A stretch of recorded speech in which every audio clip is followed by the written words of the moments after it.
June. This broadcast is brought to you by the Parliamentary Broadcasting Unit in conjunction with the Kenya Broadcasting Corporation. Let me now hand you over for the live proceedings of the National Assembly. Honorable members, let us pray. Almighty God, who in your wisdom and goodness have appointed the offices of leaders and parliaments for the welfare of society and the just government of the people, we beseech you to behold with your abundant favor as your servants whom you have been pleased to call to the performance of important trusts in this republic. Let your blessings descend upon us here assembled, and grant that we treat and consider all matters that shall come under deliberation in so just and faithful a manner as to promote your honor and glory, and to advance the peace, prosperity, and welfare of our country and of those whose interests you have committed to our charge. Amen.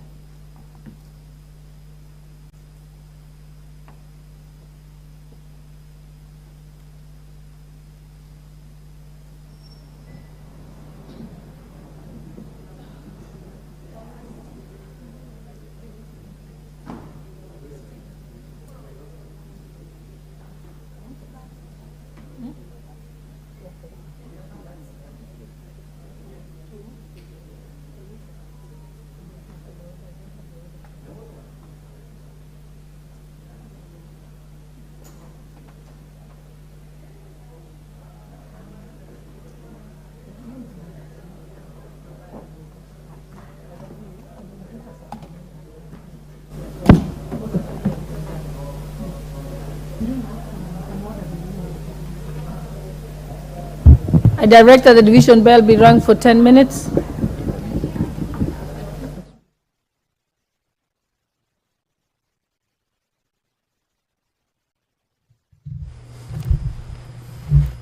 Good afternoon. If you're just joining us, you are looking at live pictures from the National Assembly chambers, where we are waiting for quorum to be achieved. And this afternoon, the Committee of Supply, the first allotted day, will be discussing the supplementary estimates, one of recurrent and development expenditure for the year ending 30th June 2024. It is quite a huge document, and their quorum has been achieved.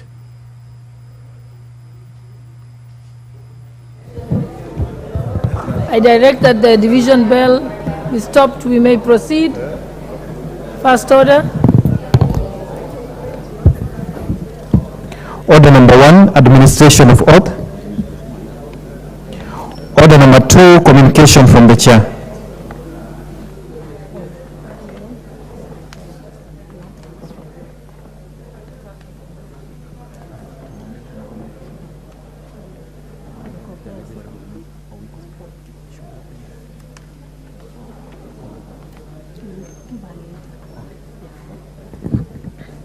Order number 3, messages. Order number 4, petitions. Order number 5, papers.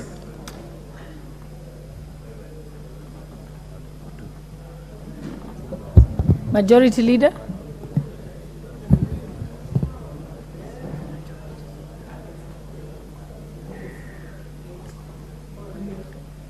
Majority Leader.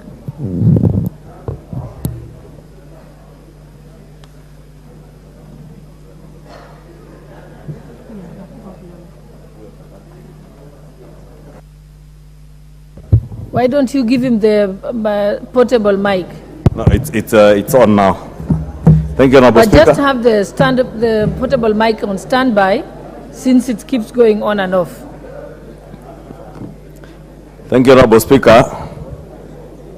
Probably it's time also the Parliamentary Service Commission considered an upgrade of these systems, so they keep going off. Honorable Speaker, I beg to lay the following papers on the table of the House today, Thursday, 16th November 2023, afternoon sitting. 1, the draft Parliamentary Service Center for Parliamentary Studies and Training Regulations of 2023. 2, reports of the Auditor General financial statements for the year ended 30th June 2023 and the certificates therein in respect of the following organizations. 1. Kenya Industry and Entrepreneurship Project, State Department for Industrialization. 2. Mombasa Nairobi Addis Ababa Road Corridor Development Project, Kenya National Highways Authority. 3. Timboroa Eldoret Road Rehabilitation Project, Kenya National Highways Authority. 4. Port Reitz Moi International Airport Project, Kenya National Highways Authority. 5. Global Fund to ensure provision of quality care and prevention services for all people in Kenya with TB, leprosy and lung diseases program, the National Treasury. And lastly, 6. The Kenya Power and Lighting Company Limited, PLC. Thank you, Honorable Speaker.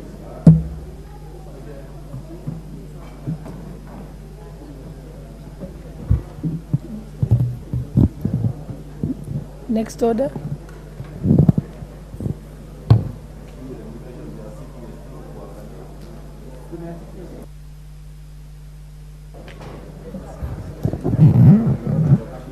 Chairperson, Public Debt and Privatization Committee.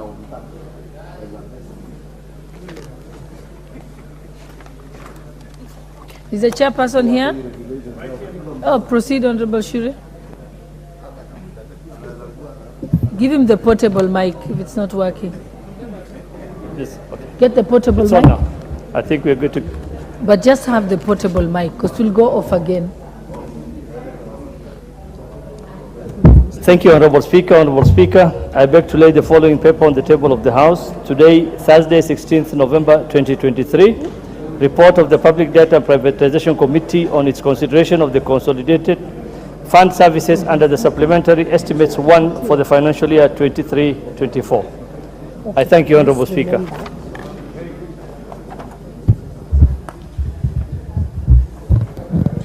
I think, how many papers have you finished? Have you completed? Okay. Is there any other paper? Next order. Order number 6, notices of motion.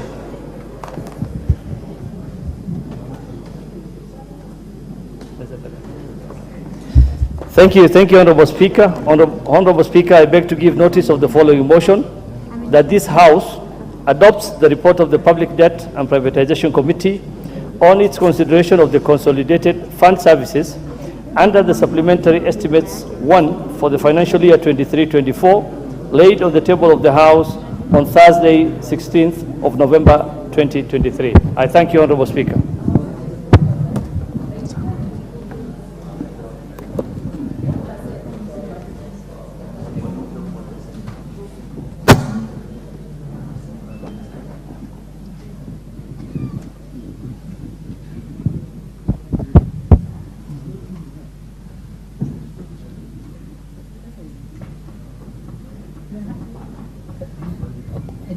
I don't have a copy of the order paper. Do you give me a copy of the order paper?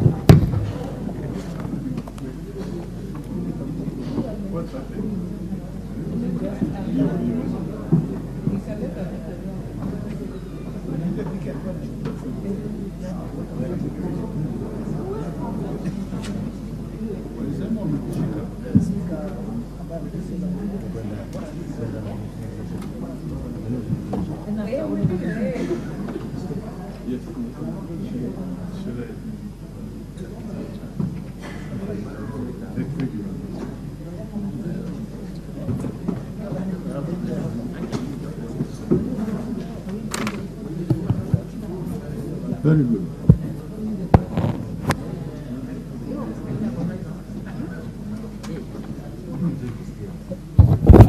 Let's proceed.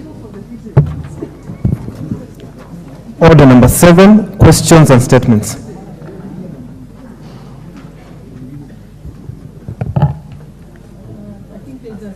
Statement by the Honorable Onyango Koyo.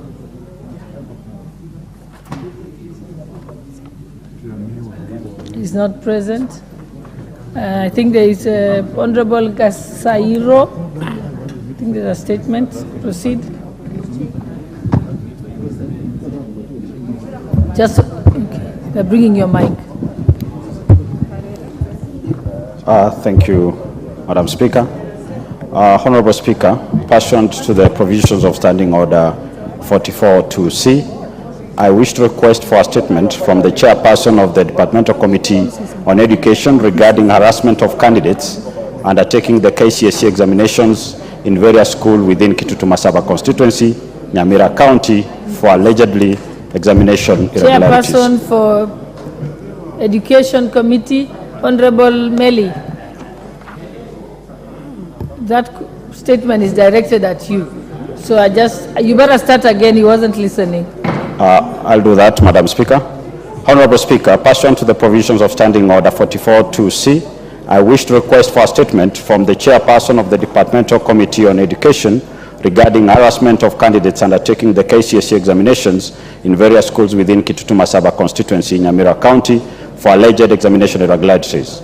Honorable Speaker, following reported claim of examination irregularity at Nyambaria Boys High School and St. Paul's Gekano High School, candidates in the two schools have been subjected to harassment, intimidation, and victimization. Whereas the Kenya National Examination Council is obliged to ensure proper supervision of national examinations in order to guarantee its integrity, the unprofessional and intimidating manner in which supervision of the ongoing 2023 KCSE is being done completely deviates from the acceptable standards. This has subjected candidates to psychological torture, a situation which might affect their desired output in the exams. Honorable Speaker, on Monday 6th November 2023, NEC dispatched undercover supervisors to Nyambaria Boys and St. Paul's Gekano High School to invigilate the examination instead of the authorized invigilators. Subsequently, the center managers of the two institutions were hastily suspended without adequate consideration of the merits of the causal claims. On Tuesday 14th November 2023, students in Nyambaria High School, exasperated by the harassment, protested after security teams and invigilators ordered them to strip half naked for frisking, which is a dehumanizing and retrogressive demand. Honorable Speaker, it is against this background that I request for a statement from the chairperson of the Departmental Committee on Education on the following. 1.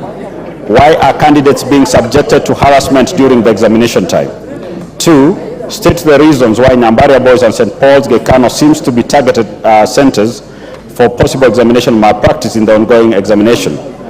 What are the supervisory measures that the Ministry of Education and the Kenya National Examination Council have put to mitigate incidences of examination irregularities in the ongoing KCSE and the recorded cases of malpractice, if any? 4. State the extent of investigations of incidences in affected schools and assurances to safeguard innocent candidates from the risk of examination cancellation without due process. 5. What is the role of officers from the National Police Service and the Directorate of Criminal Investigation in examination centers and the extent to which they are allowed to enforce any measures against alleged examination malpractice to avoid harassment of candidates? Thank you, Honorable Speaker. Chairperson for Education, Honorable Meli, do you want to give the way forward?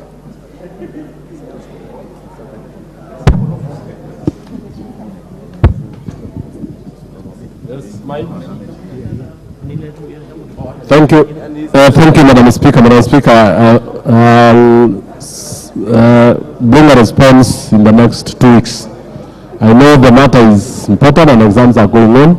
We will consult with the CS and then I'll bring a statement back. Thank you, Madam Speaker.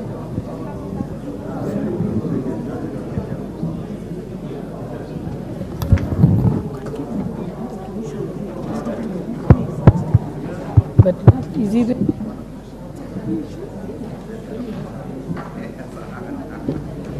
Honorable members, I wish to introduce to you a delegation from the Parliament of Uganda who are seated in the Speaker's Gallery. The delegation comprises of the members of the Committee of Science, Technology and Innovations. They are the Honorable Remego Achio, MP and Chairperson of the Committee on Science, Technology and Innovation. The Honorable Dr. Asilimwe Florence Akiki, MP, Vice Chairperson.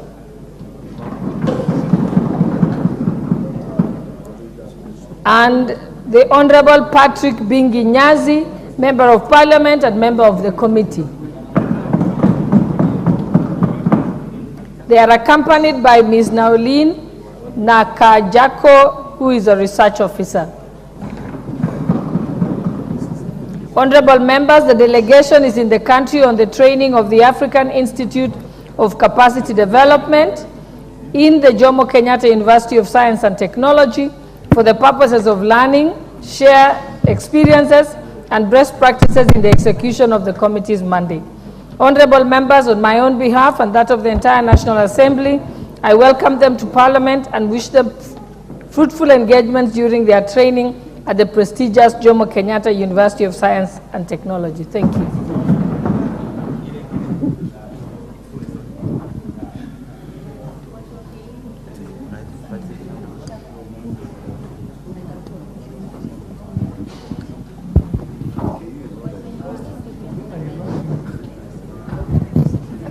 Before we go to the Honorable Chairperson for Agriculture.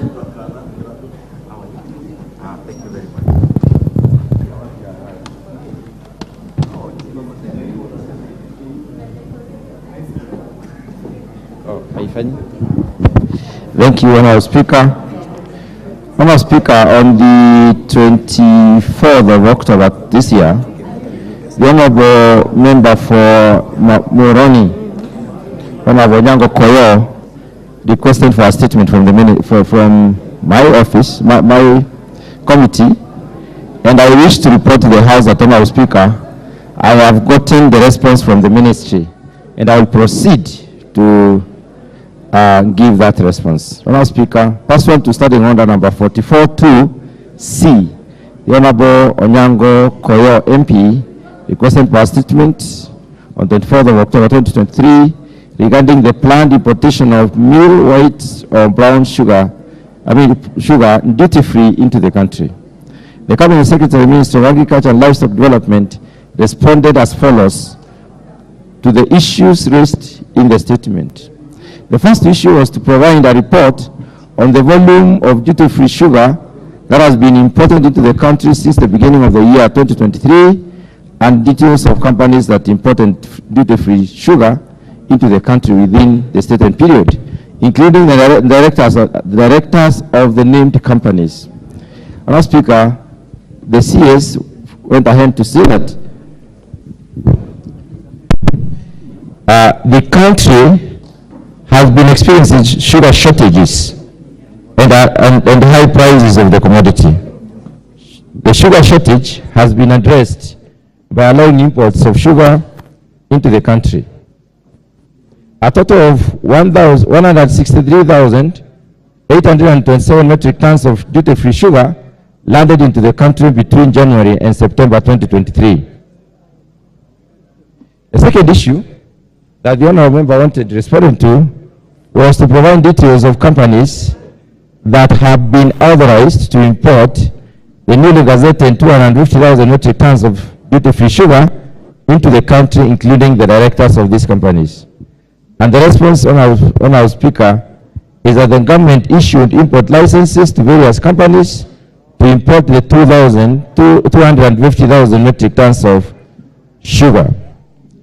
The third issue was to explain the measures that the relevant ministries have put in place to ensure that importation of duty-free sugar into the country does not slow down revival of the sugar industry, of the country's sugar industry. Honourable Speaker, the government has adopted a policy of subsidizing production through provision of subsidized fertilizers and other farm inputs to sugar growers. Other programs initiated through the deliberate policy on promotion of local production include the following. One, availing good quality planting material through setting up nurseries which will provide planting materials for bulking. The second one is development of regulations for establishment and management of sugarcane buying centers. And the third one is implementation of the Presidential Task Force recommendations on regional zoning to enable millers plan better for cane development and facilitate enforcement of cane supply contracts. Number D, the Cabinet has approved the leasing of state-owned mills to private investors and management contracts. The fourth issue that the honourable member sought was to provide data on the country's current and projected sugar production vis-a-vis domestic demand that formed the basis upon which the Ministry of Agriculture and Livestock Development advised the Treasury and Economic Planning Ministry to authorize importation of duty-free sugar. The response, Honourable Speaker, is that Kenya has been experiencing deficit in sugar production over the years. Over the years, the country has relied on commerce of sugar supplies under the sugar safeguard arrangement to meet the deficit.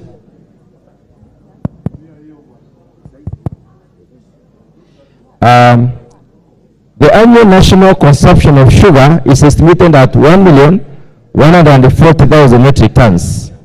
This comprises of about 980,000 metric tons of mill brown or white sugar and an estimated 160,000 metric tons of white sugar, which is refined sugar. Currently, the sugar industry is facing an acute cane shortage across all zones, with the exception of the Transmara catchment area. Some factories have been milling immature sugar, immature cane, with low percentage of cane of 8 compared to the industry standards of 13.5, as low as 8. For the period January to September 2023, the projected production was 450,000 metric tons. The actual amount of sugar produced during this period was actually 373,000 metric tons. Honourable Speaker, there are several observations that the ministry would like us to note. The one, that local sugar production has drastically reduced, attributed to lack of adequate mature cane. Factories within the western and Nyanda regions have closed down to allow sugarcane in the field to mature. The second notable issue, Honourable Speaker, is that sugar prices have risen to unprecedented levels. The prices are beyond the reach of ordinary citizens. Regionally, the prices have also gone up due to limited production and export by major producers. These factors have resulted in delay in the shipment of approved sugar imports. The third issue is that the depreciation of the Kenya shilling against the dollar and the introduction of an excise duty of 5 shillings per kilo on imported sugar have pushed up the prices of sugar, and these added costs are transferred to the consumer. And the final issue is that the sugar supplies from the COMESA and DEC regions are very low. Some COMESA countries have opted to supply sugar to premium European markets, which are also experiencing a supply crunch. In view of the foregoing, Honourable Speaker, and given the depressed supplies from the COMESA region and the prevailing sugar shortage in the country, the government decided to allow imports of brown table sugar from outside the COMESA region. The region, in order to make the commodity available to consumers at reasonable prices. The final issue that the honourable member wanted clarified is to explain the measures that the government has put in place to ensure that contraband and contaminated sugar does not infiltrate into the market during the period of importation of sugar. And the response is that, first of all, there is regulation of sugar importation. This is done by implementing the crops or sugar stroke imports, exports and byproducts regulations 2020. All sugar imports are vetted, subjected through a pre-import evaluation procedure as detailed here and below. The first thing is that the application for registration and issuance of import or export permits is received through the Agriculture and Food Authority and Integrated Management Information System, the system of that particular authority. The second issue is that evaluation and of the application is undertaken and approved through the following stages: checking, verification, Sugar Directorate, licensing committee, and AFA registration and licensing committees. The evaluation is based on submission of the following requirements: the profile of the applicant company, certificate of incorporation or certificate of registration of the company, business permit, PIN certificate, CR12, latest audited accounts, identity cards or passports for company directors, tax compliance certificate, and director's certificate of good conduct. Honourable Speaker, the second issue is that pre-shipment approvals to comply with the following conditions: import the sugar within the stipulated days from the date of approval. The second issue is that the sugar imported must be fit for human consumption. The third issue is that the sugar must comply with the Kenyan standards from brown to milled white sugar specification, which is KS EAS 16:200 and KS EAS 74/9/2010. And finally, seek release orders from the Sugar Directorate for each consignment at the port of entry during the clearance. One issue is that in ensuring quality is that Kenyan Bureau of Standards tests and analyzes imported sugar into the country to ensure quality. And finally, inspectors and compliance certificates, compliance officers have been posted to all entry points to inspect and issue release orders for all sugar shipments. The inspectors work in collaboration with other government agencies and the National Police to prevent contaminated sugar from entering Kenya. Offenders are therefore prosecuted. I thank you, Honourable Speaker. Honourable members, because the system wasn't working earlier, kindly pull out your cards and relog them again so that they can be seen. And honourable members, I seek your indulgence that we reorder the order paper and move to order number 12. So next order, order 12, read it.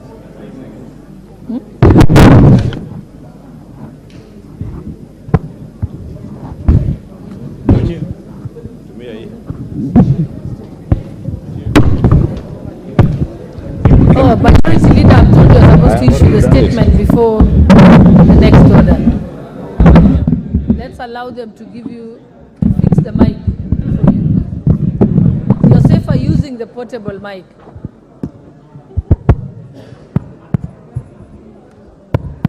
They better. Okay. Honourable Speaker, this is the usual Thursday statement. On behalf of the House Business Committee, Honourable Speaker, pursuant to Standing Order 44-2A, I want to give the following statement. One, Honourable Speaker, allow me to commend members and committees for their active participation, which has seen the consideration and conclusion of a number of key items of business in the House, which the House Business Committee truly appreciates. As members will recall, yesterday the House adopted a motion resolving to hold morning sittings on the Thursdays of 16th, 23rd, and 30th of November 2023 for purposes of considering priority business ahead of the December recess. I therefore urge committees to expedite any pending business to enable its conclusion by the House within the sitting days remaining as we head closer to the recess period. Honourable Speaker, with regards to business scheduled for Tuesday next week, the House is expected to consider the following bills at various stages, some of which are listed in today's order paper. One, the first and second reading and Committee of the Whole House on the Supplementary Appropriations Bill 2023, and two, the second reading of the Conflict of Interest Bill 2023. Additionally, debate will also be undertaken on the following motions, some of which are listed in the order paper today, should they not be concluded in the course of this sitting. One, report of the 1970 UNESCO Convention on the means of prohibiting and preventing the illicit import, export, and transfer of ownership of cultural property.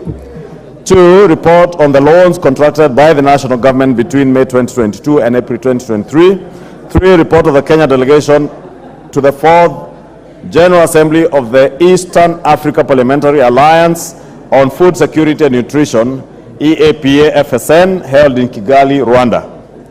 4, reports of the Auditor General on 23 non-compliant state corporations. 5, report on the proceedings of the second ordinary session of the 6th Pan-African Parliament. And 6, report on the proceedings of the 2023 United Nations High-Level Political Forum on Sustainable Development. Honorable Speaker, with regards to the attendance of Cabinet Secretaries to answer questions from members, I wish to inform the House that due to priority business scheduled for next week, the Cabinet Secretaries who are scheduled to appear on Wednesday, 22nd November 2023, have been rescheduled to a later date. Honorable Speaker, in conclusion, the House Business Committee shall reconvene on Tuesday, 21st November 2023 to schedule business for the rest of that week. And I wish to lay this statement on the table of the House. Thank you.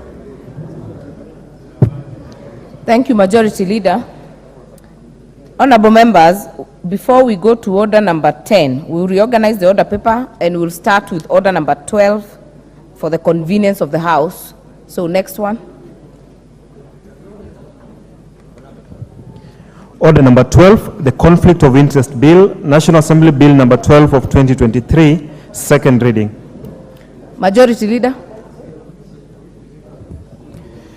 Thank you, Honorable Speaker. Honorable Speaker, I beg to move that the Conflict of Interest Bill, National Assembly Bill number 12 of 2023, be now read a second time. Honorable Speaker, allow me first to begin by thanking the Chair of the Jaila Committee, the Honorable Murugara, and all the other 14 members of this committee who took a lot of their time, including during the time of the short recess. And I want to believe even at the time when we had the long recess, they had work ongoing, especially on public participation, in considering this bill and for the report they tabled before the House, Honorable Speaker. Honorable Speaker, as I thank the committee, Honorable Speaker, it's good to note that Article 73(2)(c) of our Constitution of 2010 provides that the guiding principles of leadership and integrity. One of the guiding principles, as stipulated in that article, is the declaration of personal interest that may conflict with public duties. Further, Honorable Speaker, Article 75(1)(a) and (b) of the Constitution requires a state officer to behave whether in public and in his official or her official capacity, in private life or in association with other persons, in a manner that avoids any conflict of interest between personal interests or between a public officer's personal interests and their official duties, or in any way compromising any public or official interest in favor of a personal interest. Honorable Speaker, conflict of interest indeed has been identified as one of the primary and key drivers of corruption in our country and the world over. And that is why, Honorable Speaker, this bill comes in at a critical time when we are discussing the Mambo ni Matatu phenomenon, as announced by President William Ruto, on what he has described as wakora, wafisadi, that is crooks, and the corrupt. Honorable Speaker, in dealing with the corrupt, whether you want to deal with them using the Mambo ni Matatu, or whether you want to deal with them in terms of engaging in public discourse on how we we wage the fight against corruption, we cannot do so without the requisite legal framework that enables us, even ourselves as public officers, not to have any conflict of interest as we carry out our mandate. Honorable Speaker, an analysis of all the existing policy, legal, institutional, and the legal framework indicates that various statutes and policy documents containing provisions of the management of conflict of interest that exist in our laws and various policies are in a way conflicting, and a proper framework does not exist. Similarly, Honorable Speaker, the administration of conflict of interest is anchored in a multiplicity of institutions, be it the Ethics and Anti-Corruption Commission, harbored or carried out by various agencies. They do so independently. EACC will do their work independently, DCI will do their work independently, so will the work of the DPP or other agencies, Honorable Speaker, including our constitutional commissions. And therefore, this has led into a system where everybody is doing things independently, and therefore we end up with a very weak and uncoordinated application of whatever policies or laws that we want to implement. This bill, Honorable Speaker, seeks to cure that and proposes to have a harmonized and coordinated legal and institutional framework for management of conflict of interest in Kenya, Honorable Speaker. Honorable Speaker, members, if members look at the objects of the bill, right at the back of the bill, you will see part of what the objective of this proposed legislation seeks to do is to promote objectivity and impartiality in official decision making, ensuring that the integrity of decision makers is not compromised by private interests, enhancing public confidence in the delivery of public services, providing a framework for the regulation and management of real, apparent or perceived or even potential conflict of interest between public interest and private interest, and finally to provide an institutional framework, as I mentioned, for the management of conflict of interest. Honorable Speaker, as I've mentioned, there is need to provide an institutional framework on how we manage conflict of interest, Honorable Speaker. As I said, conflict of interest is one of the key drivers of corruption and abuse of office, one of also the key drivers when it comes to matters touching on state capture, Honorable Speaker, that we know has driven corruption in this country and even in the other countries around the world, Honorable Speaker. And what other progressive democracies have done, Honorable Speaker, is to ensure that there is absolutely no conflict of interest between your personal interest or your private business and other interests while you are serving as a public officer. And Honorable Speaker, what we are doing now is just bringing our legal and institutional framework to that level where other developed democracies in the world have gotten their status to. A situation where it is clear to any public officer what their private interests are and what are public interests, Honorable Speaker, so that we do not have situations where private interests supersede public interest, Honorable Speaker, especially in the discharge of duties by public officers who are serving in public office. And Honorable Speaker, the Constitution into legislation, into an act of parliament. Order, Honorable Murugara. Thank you. It seems we have a problem with the mics. I would propose you move to the dispatch box. It will be easier for every member to contribute from there. We have put the stand there. Then you can be able to peruse your documents better.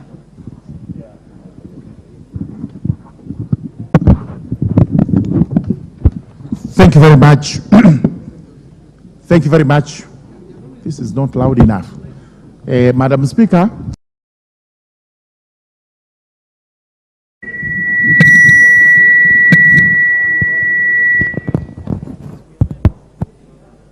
Yes. Is it working? Use this, Murugan.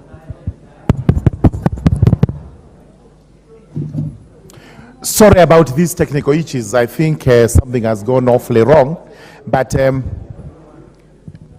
as I said, Madam Speaker, allow me to move to second this bill and call upon the members of the House to get a copy of the report by the Justice and Legal Affairs Committee as regards its deliberations on the bill and the observations made. It's a report that is going to help all of us while we are debating and eventually as we vote on the bill. It is important to point out that Chapter 6 of the Constitution deals with ethics and other matters that govern both state officers and public officers. It is important also to note that conflict of interest in every transaction is one of the most important declarations that have to be made before any transaction can take place in what we call arm's length situations. This is where all the parties are actually equal to the transaction, and not one or two parties are favored in such a way that they have undue advantage when it comes to the transaction. The conflict of interest bill has several sections which have to be dealt with clause by clause when it comes to the committee of the whole house. We have made observations which will call for amendments when it becomes necessary, and members are encouraged to read the bill, because if there is need to amend the bill, then the right time to do so would be at the committee of the whole house stage, which is the third reading of the bill. The bill starts with what a conflict of interest is and proceeds to make instances which would constitute conflict of interest. All of them, including undue influence, misuse of power, and especially when the public servants or state officers are dealing with government entities. Then we move on to see what type of contracts would have prohibitions on a conflict of interest, and eventually the bill makes it a point that we have to make declarations on a conflict.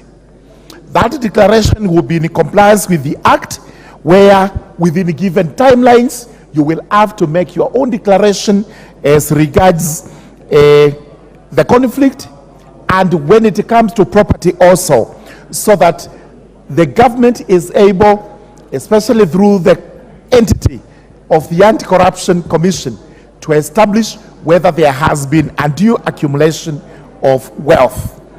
Then we move on to the part that deals with the complaints, who is to complain against an officer, a state officer or public officer.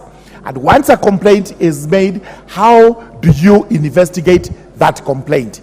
Eventually, what measures are to be taken? And finally, we have the miscellaneous provisions and the schedules that are supposed to apply to the Act. Very important. I would urge the members to read this bill clause by clause. I would also urge you to read the report by JLAC. And at the end of the day, the debate is going to be enriched. We will be making an informed decision as we vote for this bill when the time comes. Madam Speaker, with those very many remarks, I beg to second. Thank you very much. Honorable members, before I propose the question, allow me to recognize pupils from the Loita Plains Academy, Narok South constituency from Narok County, seated in the public gallery. Join me in welcoming them to observe the proceedings of the House. Honorable members, I therefore propose the question. I propose that the Conflict of Interest Bill, National Assembly Bill number 12 of 2023, be now read a second time.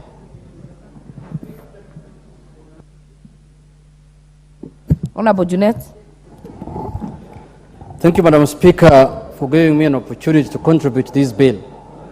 Madam Speaker, I support the bill. Madam Speaker, let's be honest to each other. And I've listened to the mover who did eloquently move the bill, Madam Speaker. Madam Speaker, this House, and I've said this previously in other bills when we were passing the health bills, Madam Speaker, we pass many bills that are very good, but they are never implemented, Madam Speaker. Madam Speaker, this issue of conflict of interest that is being addressed in this bill is addressed in this House through the standing orders. When you're in a committee, there's a clause in the standing orders that says you must declare your interest if you're an interested party in a matter that's before a committee. Madam Speaker, this country has suffered since independence because of conflict of interest. But I strongly believe that this bill is before this House today just to make the donors and the IMF happy, Madam Speaker. It's not about addressing the real issues that this country is going through. That is my view. And that's what I think is driving this agenda, Madam Speaker. Madam Speaker, the issue, so long as civil servants, state officers are doing businesses, Madam Speaker, conflict of interest will never end in this country, Madam Speaker. And people will use all kind of excuses and manners to hide themselves so that they are not found guilty of the same statute that we are going to pass here, Madam Speaker.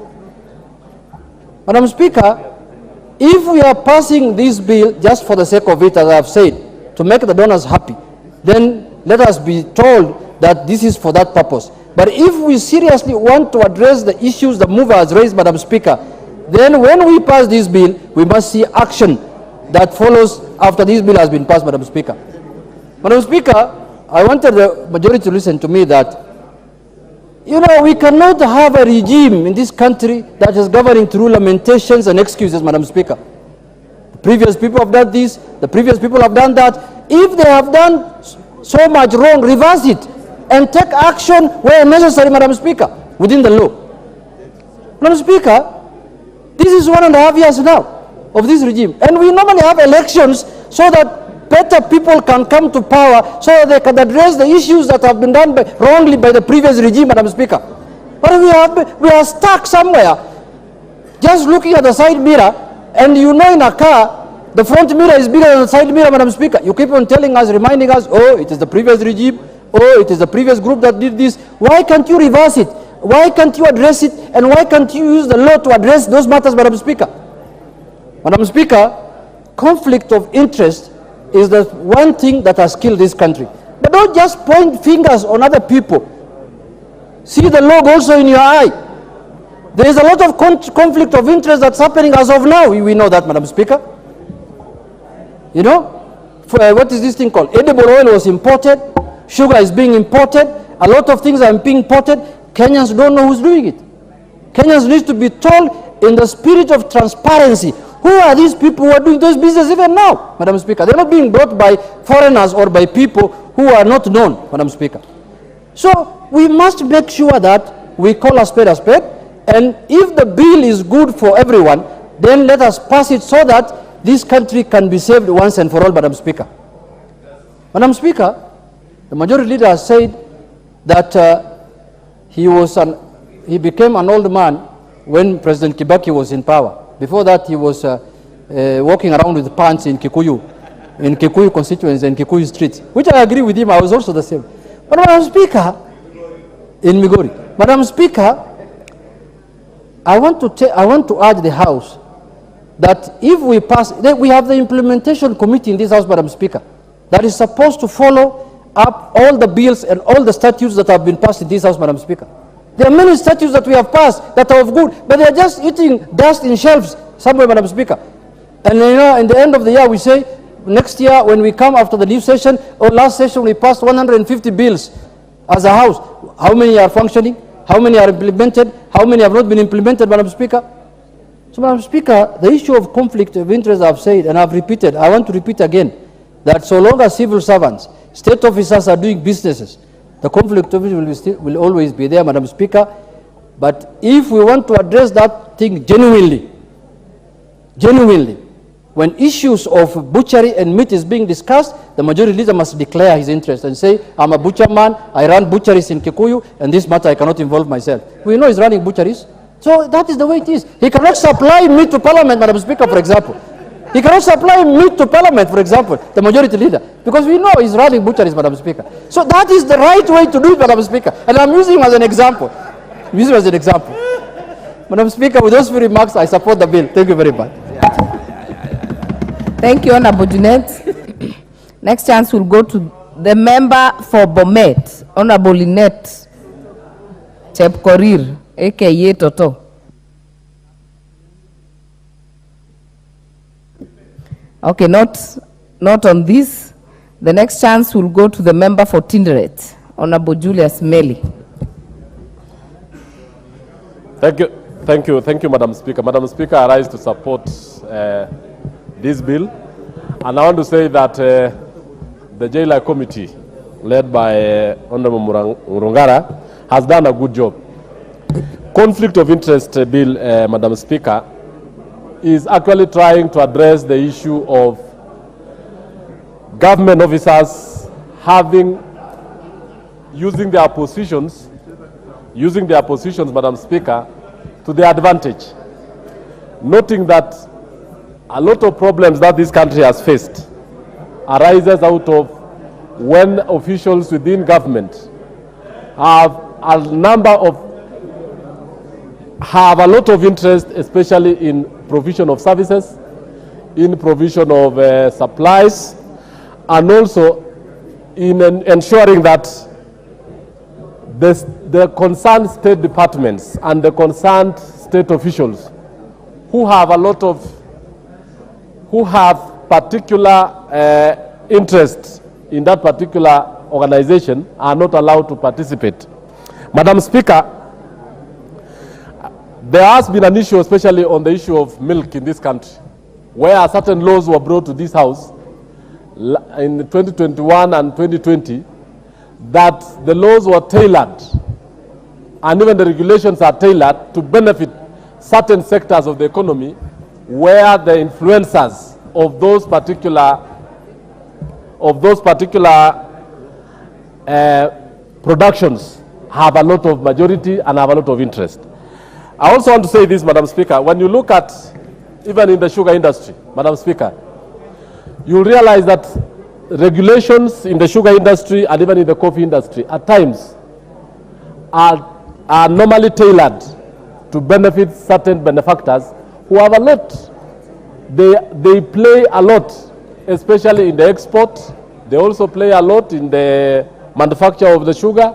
And at times, Madam Speaker, you'll realize that even the coffee sector, when you look at the brokers, the farmers, and even the millers, when a law is being developed and an institution has an interest in it and an officer has an interest in it, if it is not stopped, then that particular law will not serve the interest of the public. It will not serve the interest of the general public. That's why what JLAC has done is actually to ensure that any public officer, any person who has interest in any facility is actually not allowed to participate in that particular business. I thank you and I support, Madam Speaker. Thank you. Member for Kinangop.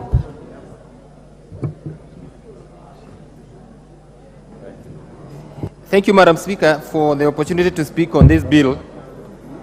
From the onset, Madam Speaker, I must say that I have listened carefully to, when the mover was moving this particular bill, and I must say that I support this conflict of interest bill, but of course with a bit of reservations, and I am happy that the Leader of Majority has acknowledged that there are some sections that needs to be amended, and indeed during committee stage I'll make sure that I present to this House the amendments that I'm desirous of moving, so that then we can fine-tune and align this particular bill to the facts that we have on the ground.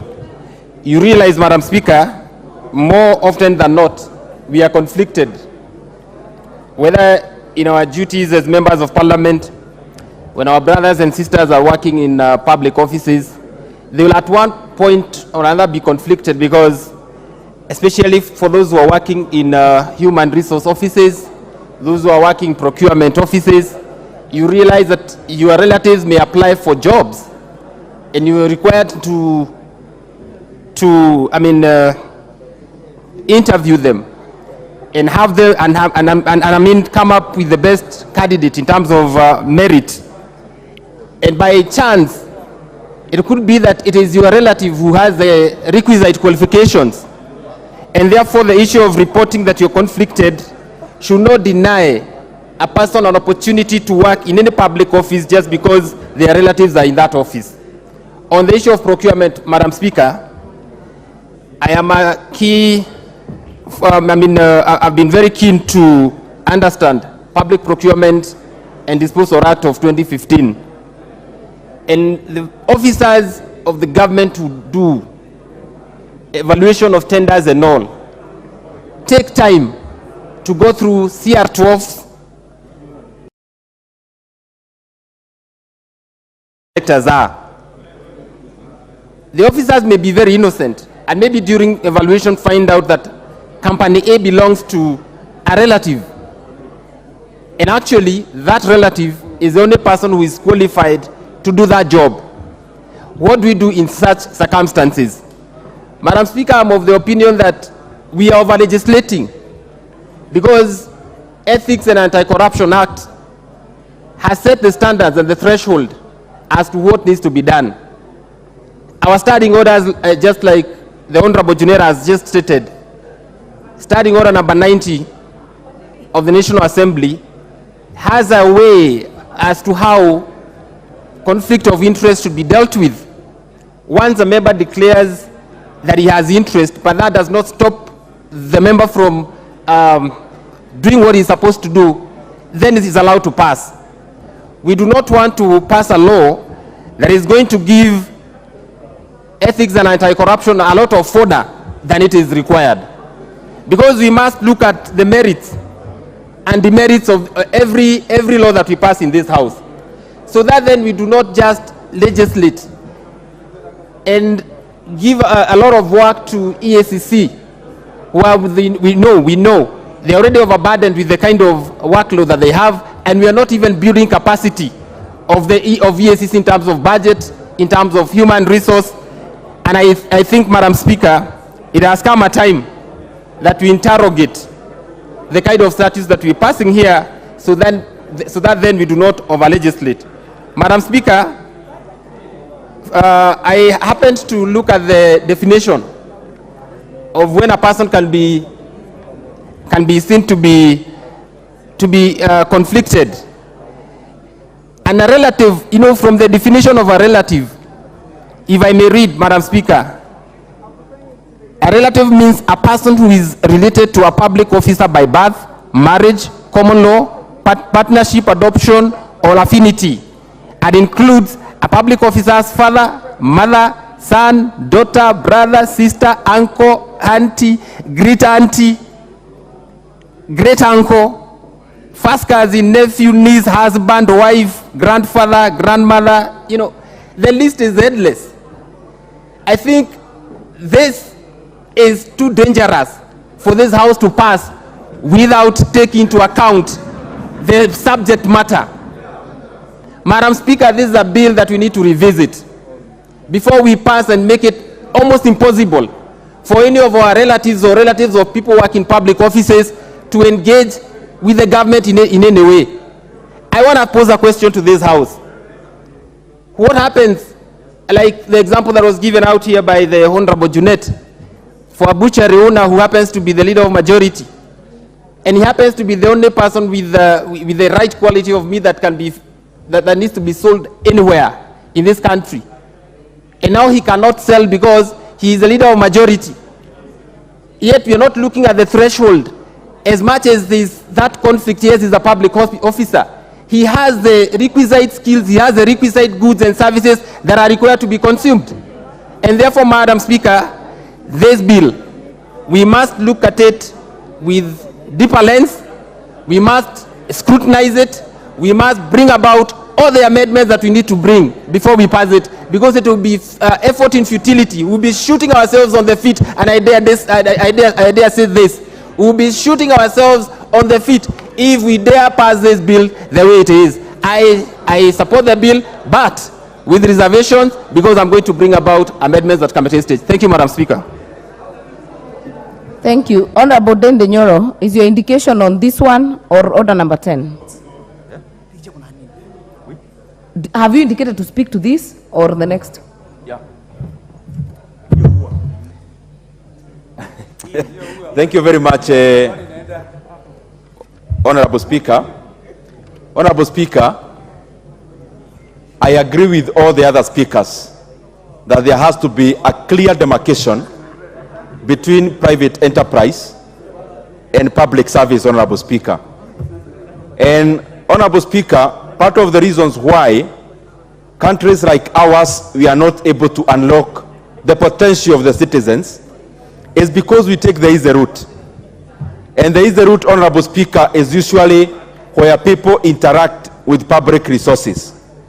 But you realize that, Honorable Speaker, when we are dealing with public resources and people enriching themselves through public resources, either via policy or directly taking public resources, Honorable Speaker, there is usually very little economic activity that is involved in making that money.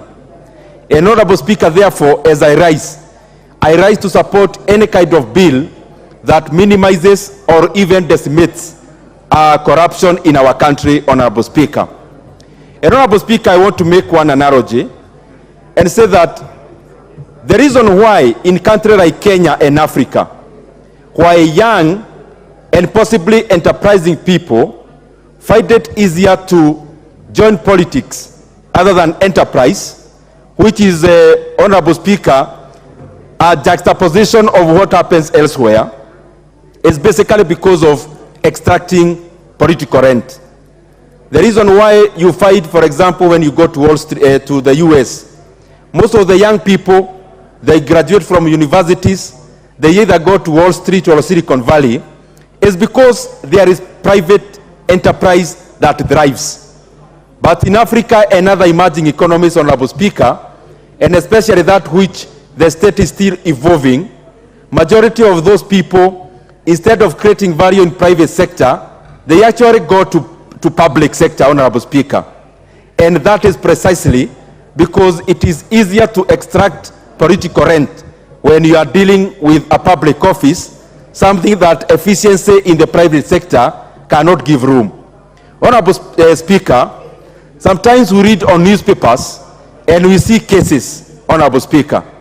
And when we see a case, for example, an individual who has taken away with, let's say, 2 billion Kenya shillings, one way, Honorable Speaker, this, Honorable Speaker, creates no economic value.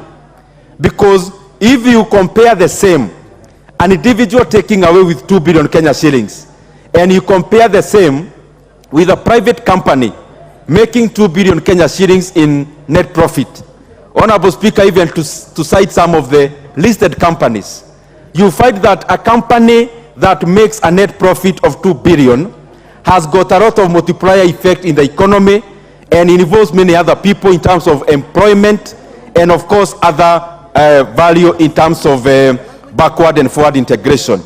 And therefore, Honorable Speaker, we must make laws that make it impossible or minimizes conflict of interest, Honorable Speaker, when it comes to public service, so that we demarcate clearly and have people who have the interest of serving serving in public sector, and those who are interested in making money, which is not a bad thing, actually making money where money should be found.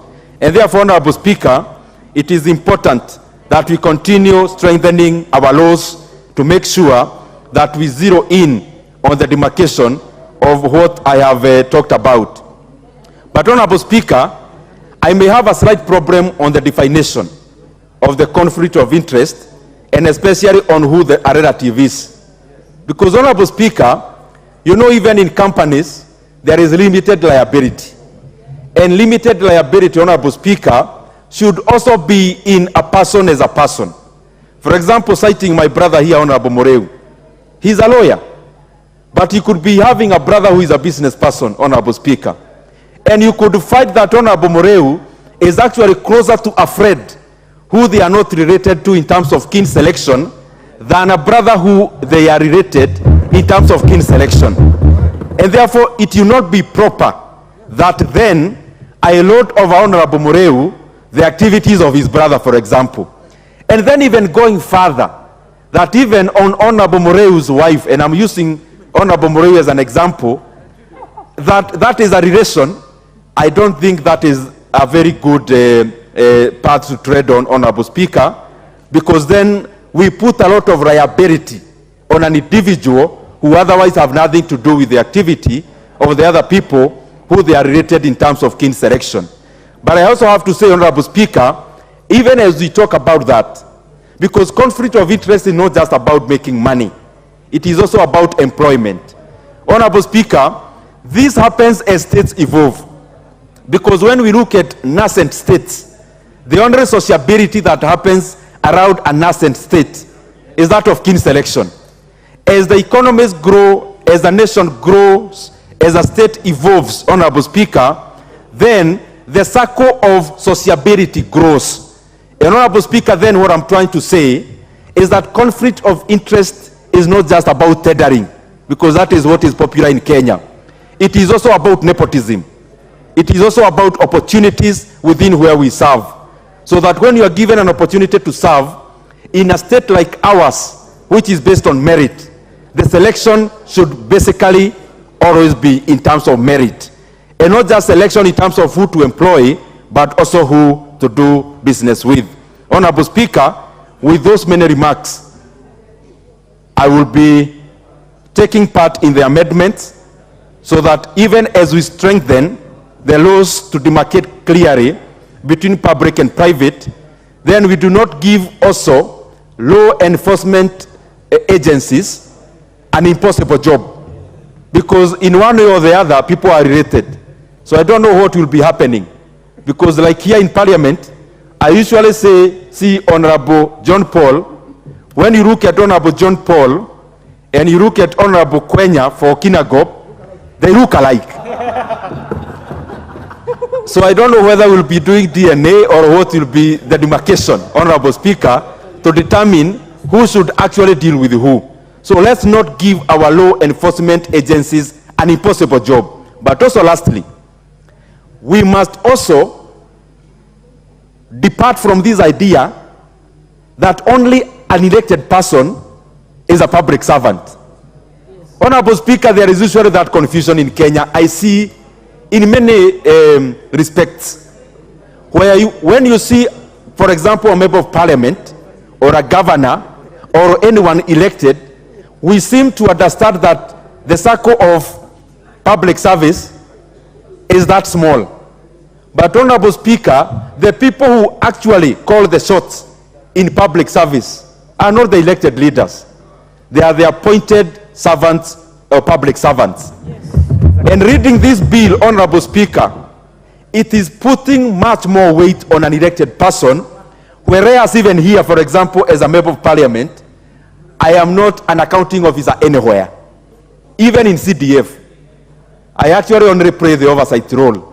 And therefore, we must not then continue criminalizing a person who has come out to serve, and then you want to block all their spheres in terms of blocking every other thing they do. And I'm not trying to say that politicians should do business.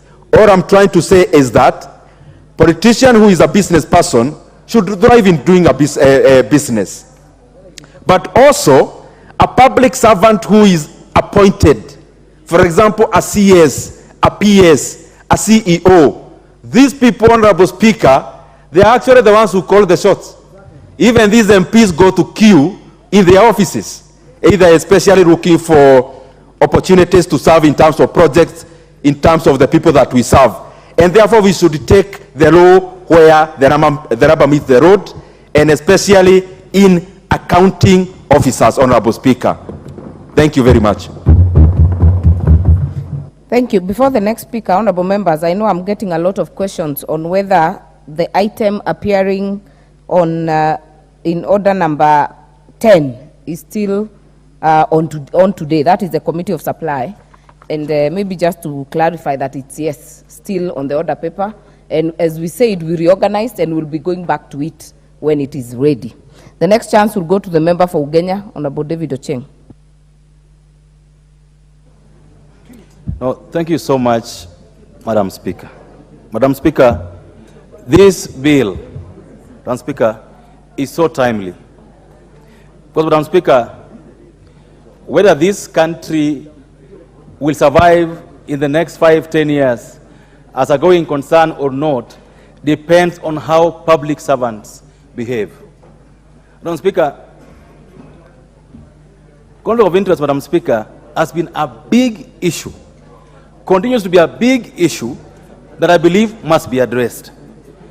And Madam Speaker, I wanted to read the definition of public officer, Madam Speaker. And a public officer is defined as any person who renders government services, whether appointed or elected, full-time or part-time, permanent or temporary, and includes state officer and a member employee, blah, blah, blah. And these are people employed in any state organ, national government, county government. It includes everybody in government service, Madam Speaker. Madam Speaker, for a long time in this country, roads were being done by engineers themselves. If you went to the water ministry, water contracts, water engineers.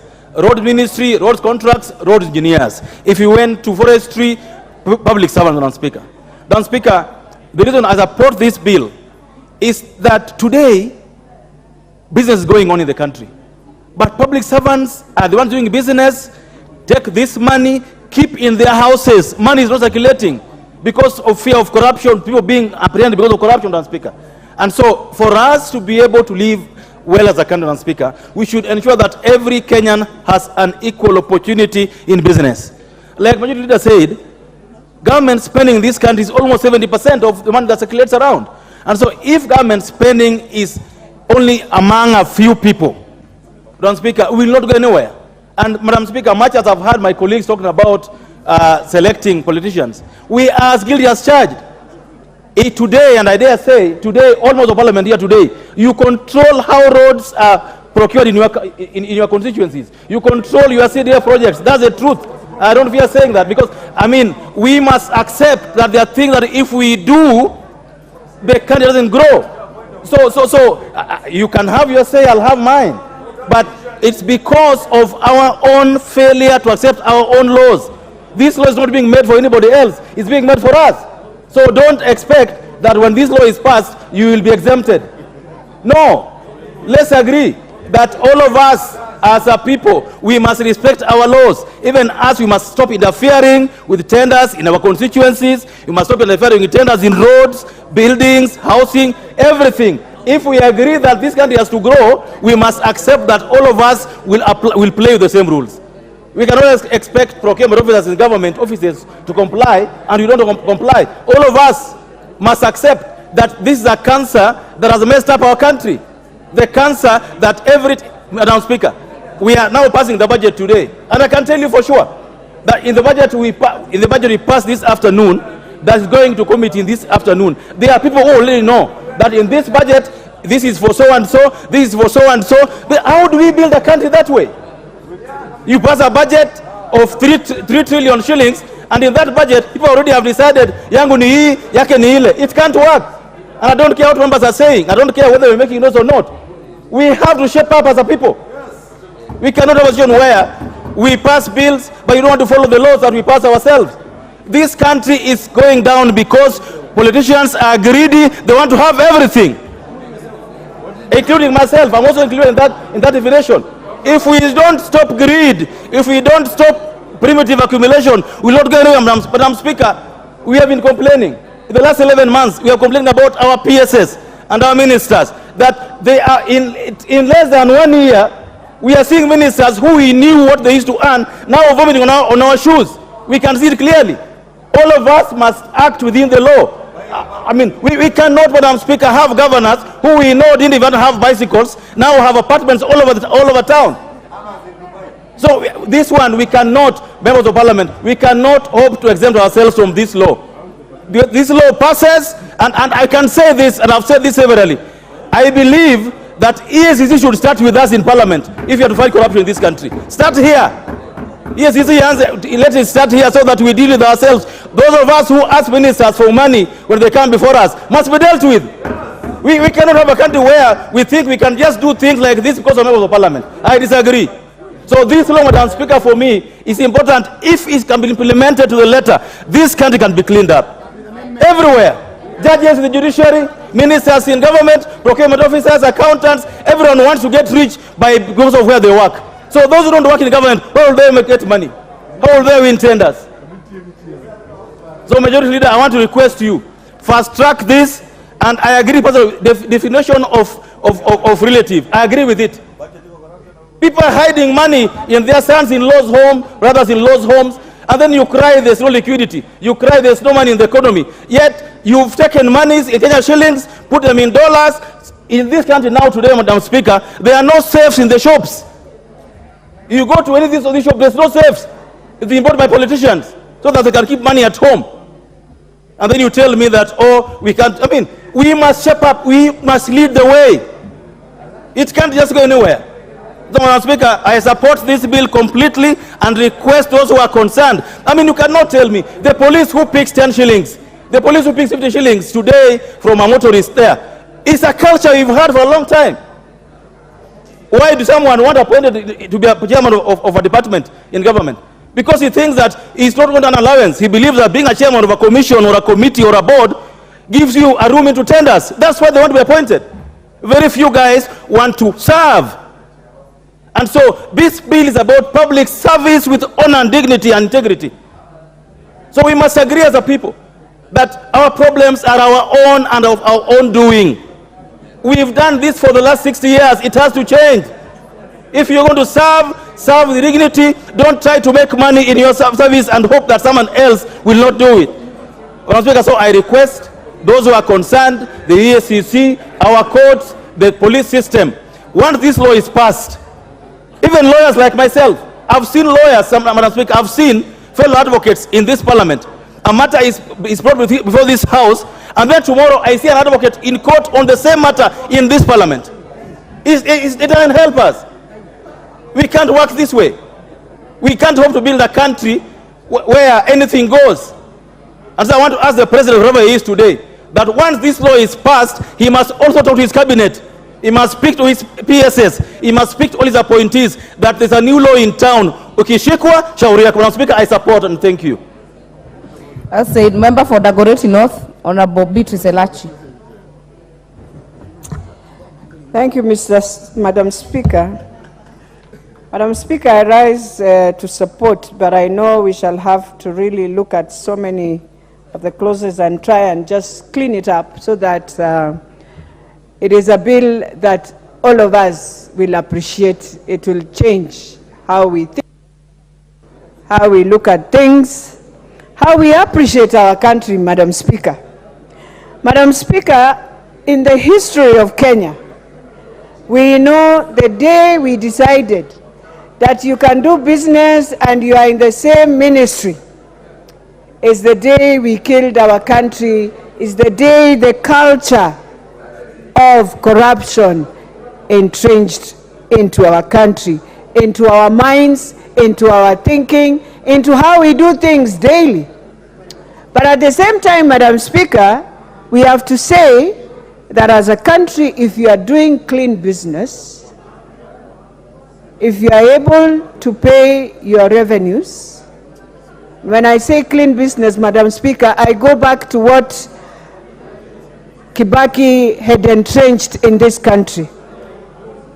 During the presidency of Mzee Kibaki, any Kenyan would do a tender. If you're eligible, you will be able to be given that tender. You didn't need to know who is who in an office or anything. Today, Madam Speaker, even when you are starting the tender, you are told you must give something for it to go to the next. And so we have inculcated a behavior that is going to really, even the future of our children is really, really dangerous. So for me, Madam Speaker, as I support, I just want to say this. We must agree that if it is conflict of interest, then indeed it starts from this house, Madam Speaker, because in the departmental committees is where we are doing all these things. But more importantly, we must accept that the directors, and that is why I've always said, Madam Speaker, if we really want to clean up all this mess, then we must agree to go back to performance contracts where there is a job group in the civil service. You must allow them to compete, to be on contracts, and when their contract is over, they can do 2 times and they leave, Madam Speaker. But when you have someone who has worked for 30 years, 35 years, really, it is very, very tough to bring in this law and say we shall be able to clean. We have to start cleaning at a very, very different level, Madam Speaker. I agree with the Honorable Vugenya that indeed it is time. We need to ask ourselves, Do we want a better country where everyone can get something and move? Or do we want a country where we shall be counting numbers and saying, these three have been able to make billions? You know, in Kenya, I think in East Africa, people get surprised how we talk about billions. We just stand, and it's like a normal thing now in Kenya. But then the most important thing is that this is a bill not really to say that it will target anyone, but it's just a bill to clean up our own mess, Madam Speaker. And if we can agree in this House that indeed we are in a mess and there is need to deal with it, then I believe there can be a few amendments, Madam Speaker, and one of them is, for me, the most important thing is where nowadays we hide so many things in family. If we can clean that up, I don't need to hide if I'm doing a business. Let me do it in a clean way. Let it be gazetted that I did the business, because you're a Kenyan. But this one of saying you'll use a family and the family, that's where the disease is, Madam Speaker. That's where we hide so many things, Madam Speaker. So we need to look at that. I agree that the issue of public officer, the ability to act objectively, I really want to say, as our chair of budget said, that these things start at a very, very different level. So from the director level, Madam Speaker, we need to ask ourselves, let us go the Chinese way, you know, or you do the way EPZs do, that when you are doing something, you pick on one thing and you move. The Chinese, if you are doing a car, it will move on steps and steps, Madam Speaker. By the time you're ending, nobody has credit because everyone has touched on it. But with this one, even preparing the whole document, you find a few people are the ones who have prepared the document, and so they know where the nitty-gritty is, they know what you need, they know the specs that you need. They will even send you to China earlier with the specs, even before the tender comes into the papers. So even by the time it is coming, the tender is known is for so and so. So that is where the problem is, Madam Speaker. So, and also, can we do it the Safaricom way then? Put online, when I'm doing a tender, I don't need to know who is there. All I need to do, my first document goes through. If that is correct, it goes. It gives me the second stage. I put my documents, the third stage, until the last stage of my tender. I won't know, I won't do anything. It depends on how I have put my documents. And so that is where our problem is. And you realize, Madam Speaker, one of the things all sectors of government have made sure, even when this House said we will go digital, we do things digital, we are still, there is always a part of manual, Madam Speaker, where then physically you'd have to meet. So I want to say, as members of parliament, it does not mean you have to deny yourself to do business, but you need to do it correctly. You need to be free to people, but you find the person who is still getting the money is a person who has been doing businesses for 50 years. You find someone in Ministry of Health, he has done business since the time of memorial, is still doing that business. One thing we should be saying in this bill, Madam Speaker, is that if you have worked in a ministry, or you are one director or one company that has been there for 20 years, you must leave. That is now the real conflict of interest. What are you doing in this ministry? And it has to happen in all ministries across, that give young people also an opportunity to do these businesses. But if one person is the one doing business, year 1, year 2, 10, 20, Madam Speaker, honestly, it is not also fair. So those are things we need to be saying, even as we talk of conflict of interest. The most important thing we should be saying, and it's not just about EACC. Madam Speaker, even if we call EACC, and I decide also to give EACC the way I saw when I was in the county, you just call officers of EACC, you give them what you are giving, they move on. Some will even be used by others. So all of us as a country, Kenya, we must change the culture in our mind of setting up others, just the way we've set up Anne Jerry. Right now we are telling her she didn't have this document, but nobody is saying, where is the fuel of this businesswoman? That is another conflict of interest. We've decided just to rob this woman, her billion. You can ask me, as a woman, where did you get the billions? How dare you do that to a woman?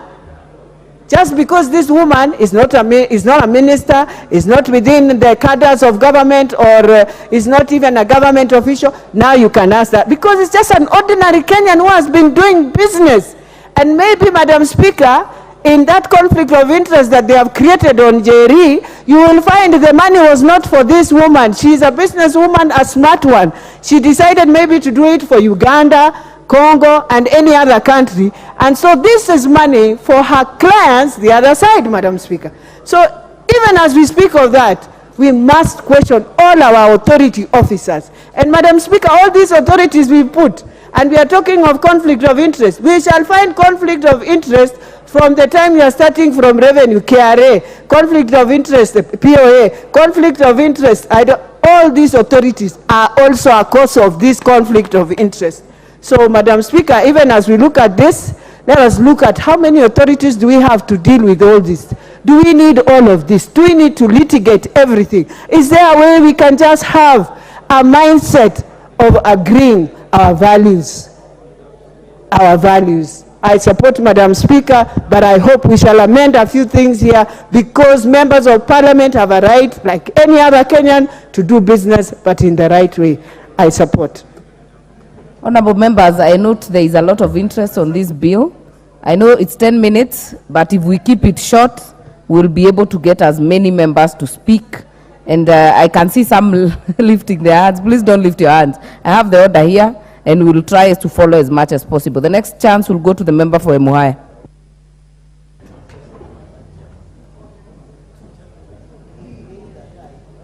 Thank you, Honorable Speaker, for this chance. This bill that deals with conflict of interest, I've had a perusal on it, and it actually tries to take us to level 0, which is good, because I was talking to a young man who had just left college, and I told him to try out some business, and he told me no, there was no need of doing business.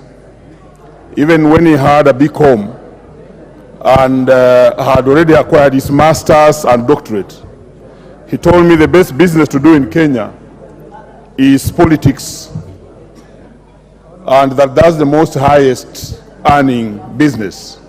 He also said that the best business to do in Kenya is to be in government, because for him, if you are in government, then you can get everything that you want. So the question of conflict of interest, which the mover leader of the House did speak on, is a very long history that begins not only at the time of Sir Evelyn Baring, who was among the early governors in the pre-colonial government, to Sir Sande, who handed over independence, but also picked up by the reigns of Jomo Kenyatta. And that is why people would speak about disparities in development in this country. How often do you hear people who come from the northeastern part of this country, the Turkana areas, and other places say that they were less developed because of the policies of the time favored people who were in government? And that takes me to Mboya, who did the sessional paper number 10 of 1965, and who thought that resources should be put in places where there was capacity and potential. And those are all aspects of conflict of interest, because they were in power and they could make decisions that favored them and did not favor other people. And that's why now we are grappling with how to equalize. And hence, Honorable Speaker, we have funds like equalization funds, which we are trying to bring to level.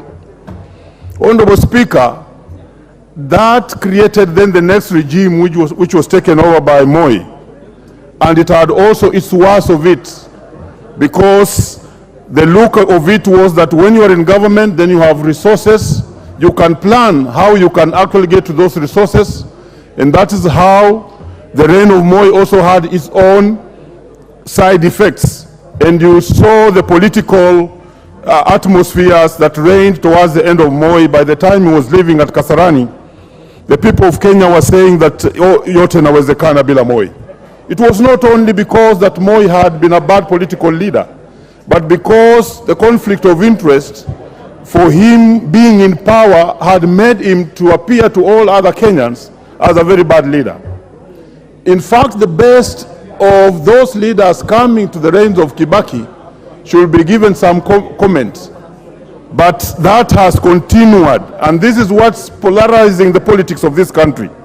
So right now, those who are in power feel it's their time to eat because they have access to all accessories that go into government. And remember, Honorable Speaker, the biggest spender and business person to do with business this country's government.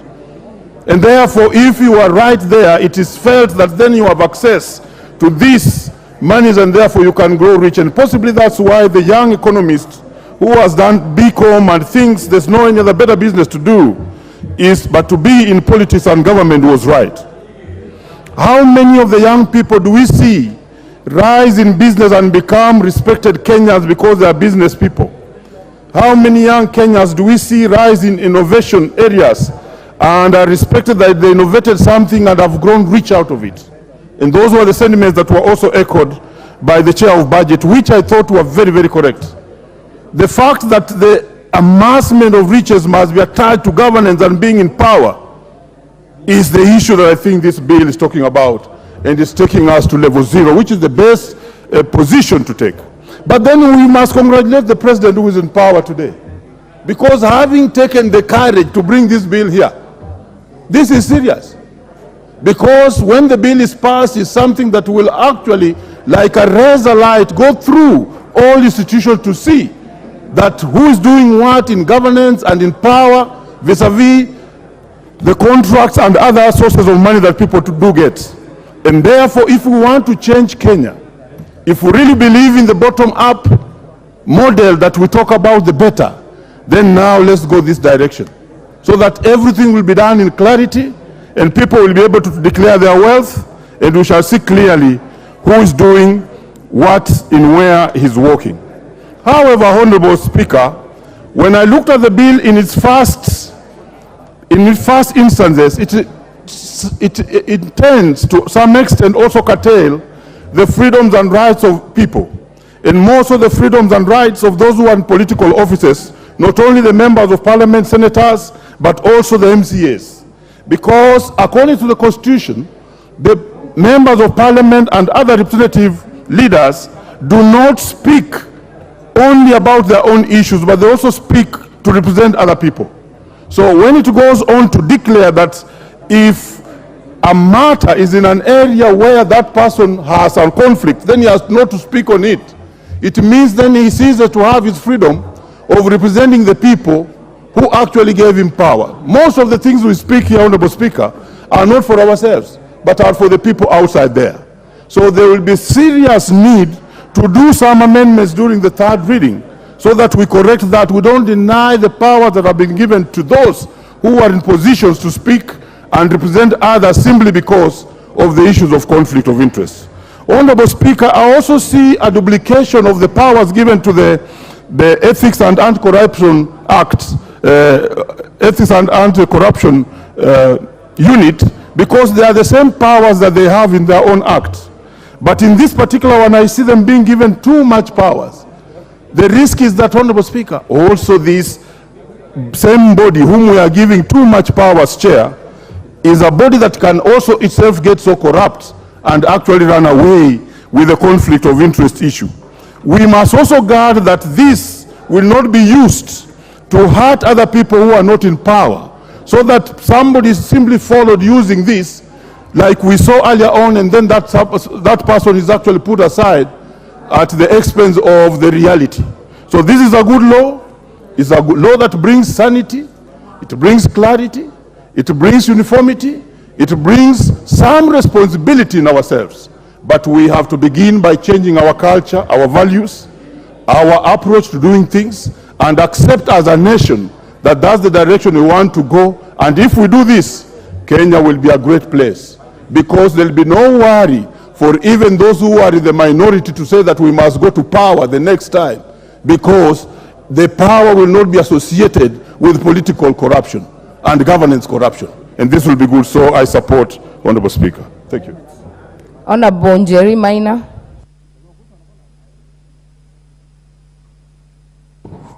Thank you, Honorable Speaker. Honorable Speaker, as a member of JLAC Committee, and noting that public officers owe a fiduciary duty to the citizen and to the public, and that duty must be exercised to the utmost highest attainable level.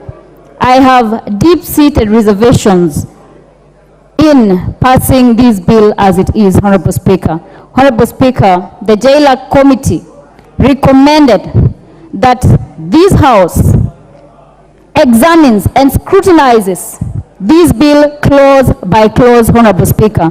Honorable Speaker, I will refer and take members to clause 31, which gives the EACC powers to be the investigative body and also the repository, Honorable Speaker. Honorable Speaker, the Constitution of Kenya 2010 gives every Kenyan citizen the right against self-incrimination, Honorable Speaker.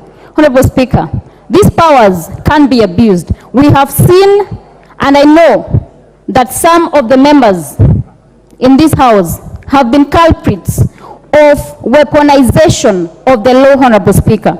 Honorable Speaker, we can never allow it to happen again, Honorable Speaker. This House must pass laws for the posterity of this nation, Honorable Speaker. Honorable Speaker, we also need to balance and ensure that we protect against unjust enrichment through abuse of public office and protect against nepotism, Honorable Speaker, so that we do not have people using their positions of power to influence and to ensure that they have sort of a cartel where they're cutting out other Kenyans from accessing resources and employment opportunities because of the power they hold by dint of the fact that it is a public office, Honorable Speaker. Honorable Speaker, I therefore request and call upon members of this House to examine this bill. Let us not just make comments without information. Let us speak from a point of information so that we do not pass laws which can be used at any given point, Honorable Speaker. Thank you, Honorable Speaker. Thank you for taking quite some short time. The next chance will go to the member for Alego Usonga. Honorable Atandi. Thank you, Madam Speaker, for giving me this opportunity. Madam Speaker, this is a very important piece of legislation. And it is a good one because, Madam Speaker, the cost of public service or politics is very high. Because there's a perception out there, Madam Speaker, that when you join politics or public service, you, by way of conflict of interest, you will become very rich very fast. So, Madam Speaker, when elections come, everybody wants to join politics. The same happens when when public jobs are advertised. You see the number of people who are expressing interest. Even people who hold very good jobs in private sector, they want to leave private sector and come and do small jobs in public sector because there are opportunities to make money. So, Madam Speaker, I really support this piece of legislation, and I hope that it can be used, to tame the appetite for public service. Secondly, Madam Speaker, about the implementation of this law, I know that most colleagues have said that the law could be abused by the agencies such as EACC and DCI. That is a fact. But, Madam Speaker, there are also some laws that you can make that end up being used by these agencies to enrich themselves, also to harass innocent people. If the EACC and DCI are given powers to summon public officers, they can do so, in a way that, undermines the objective of a legislation. So, Madam Speaker, that is the only comment I wanted to make. But I also want to add, Madam Speaker, that conflict of interest happens in many instances. For instance, Madam Speaker, public officers own businesses that trade with government. Like, for instance, Madam Speaker, there are public officers who own hotels. Now, when you own an hotel and a public officer, and you send government officers to go and do meetings in those hotels, Madam Speaker, that's public interest. This is notorious. Even here, Madam Speaker, this parliament, there are specific hotels where we go for seminars. If you go to Mombasa, if parliament is going to Mombasa, you find that they are only going to one hotel. And I've been informed that that hotel has relationship with senior public officers. Madam Speaker, we need to look at this thing and say it as it is. That public officers who are in business must desist from using those business opportunities to do business with government. As an example I'm giving you. Madam Speaker, also, as an example to show you that there are benefits of being in public service. Government ministers who are recently buying suits on River Road, I met some of them buying suits with me in Milan, Madam Speaker. Because, Madam Speaker, they have used those officers to enrich themselves. And now they are even dressing in, designer suits, Madam Speaker. Something which they could not do before they joined those officers. So, Madam Speaker, the truth of the matter is that we must allow this law to be implemented.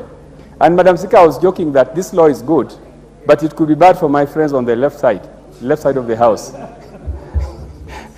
On the right side of the house, we really have nothing, to mesoea.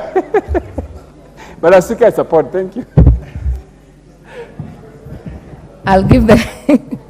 I don't know whether Honorable Yusuf was protesting your statement, being your neighbor, but I'll give him this chance to contribute. Thank you, Madam Speaker, and I join in supporting this particular bill. I think it is a very critical bill, very timely bill, because it comes at a time when we want our country to move forward. And I think we cannot fix the deeply rooted problem of corruption in our society without addressing the elephant in the room, our rotten public service, the ruling elite, the political elites who are sitting in this house and who are now finding excuses and reasons not to support this particular bill. Because, Madam Speaker, Kenya is unfortunately having a terrible reputation internationally. We are putting our act together. We want to be a respected, developed country. Our leadership is trying to raise our profile globally, but unless we are able to deal with the negative aspects of corruption, and particularly the issue of conflict of interest, that is widespread, to the point that, in fact, when I came back home from abroad after many years, when I raised this issue, people thought I had dropped from another planet because they didn't think there was anything wrong with it. They thought it is quite normal to do business in the organization that you work in, to develop, to ask for contracts through the channels of public service and through the political circles. So, Madam Speaker, I think we should really push this particular bill so that we can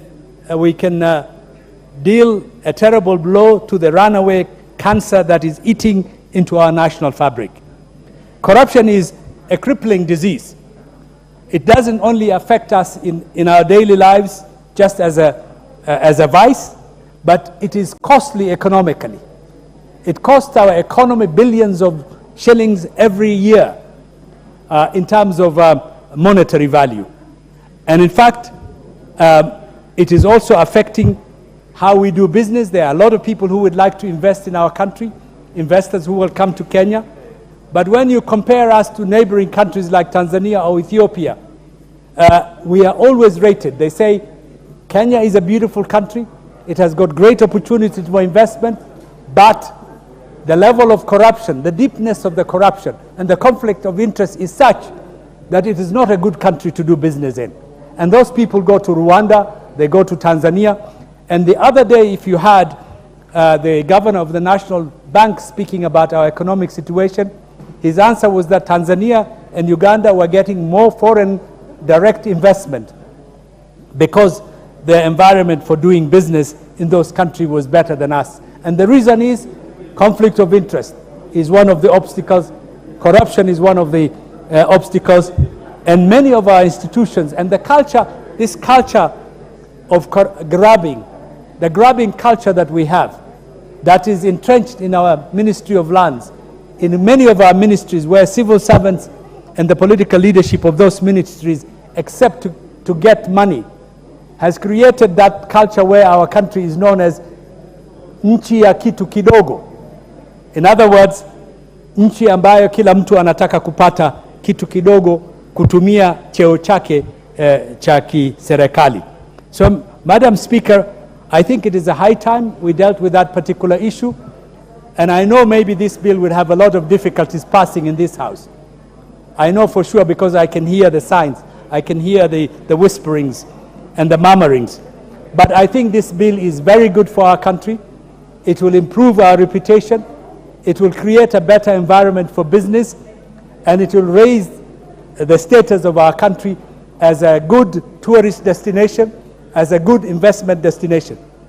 Even as I speak now, Jomo Kenyatta International Airport is a scene of a crime. When our diaspora people come back, they are grabbed by corrupt elements inside that airport. When tourists come here, they are harassed and made unwanted by those corrupt officials. Watu wanataka kitu kidogo. Now, I think we need a bill that will deal with those issues of conflict of interest so that we know where everybody is and we put our country in the right track. If there is an abuse by the anti-corruption organizations and the bodies that we have given that power, then obviously as members of parliament we can go back to make sure that in fact those laws are not abused and they serve our people and our country for the better and for the future. Thank you, Madam Speaker. Thank you. Member for Tigania West. Thank you, Honourable Speaker, for the opportunity to contribute to this bill. Honourable Speaker, as I look through this bill, Honourable Speaker, I fail to get the distinction and the difference between corruption, misuse of position or office, and conflict of interest. Those three ones, in this particular respect, appear to be intertwined. Excuse me.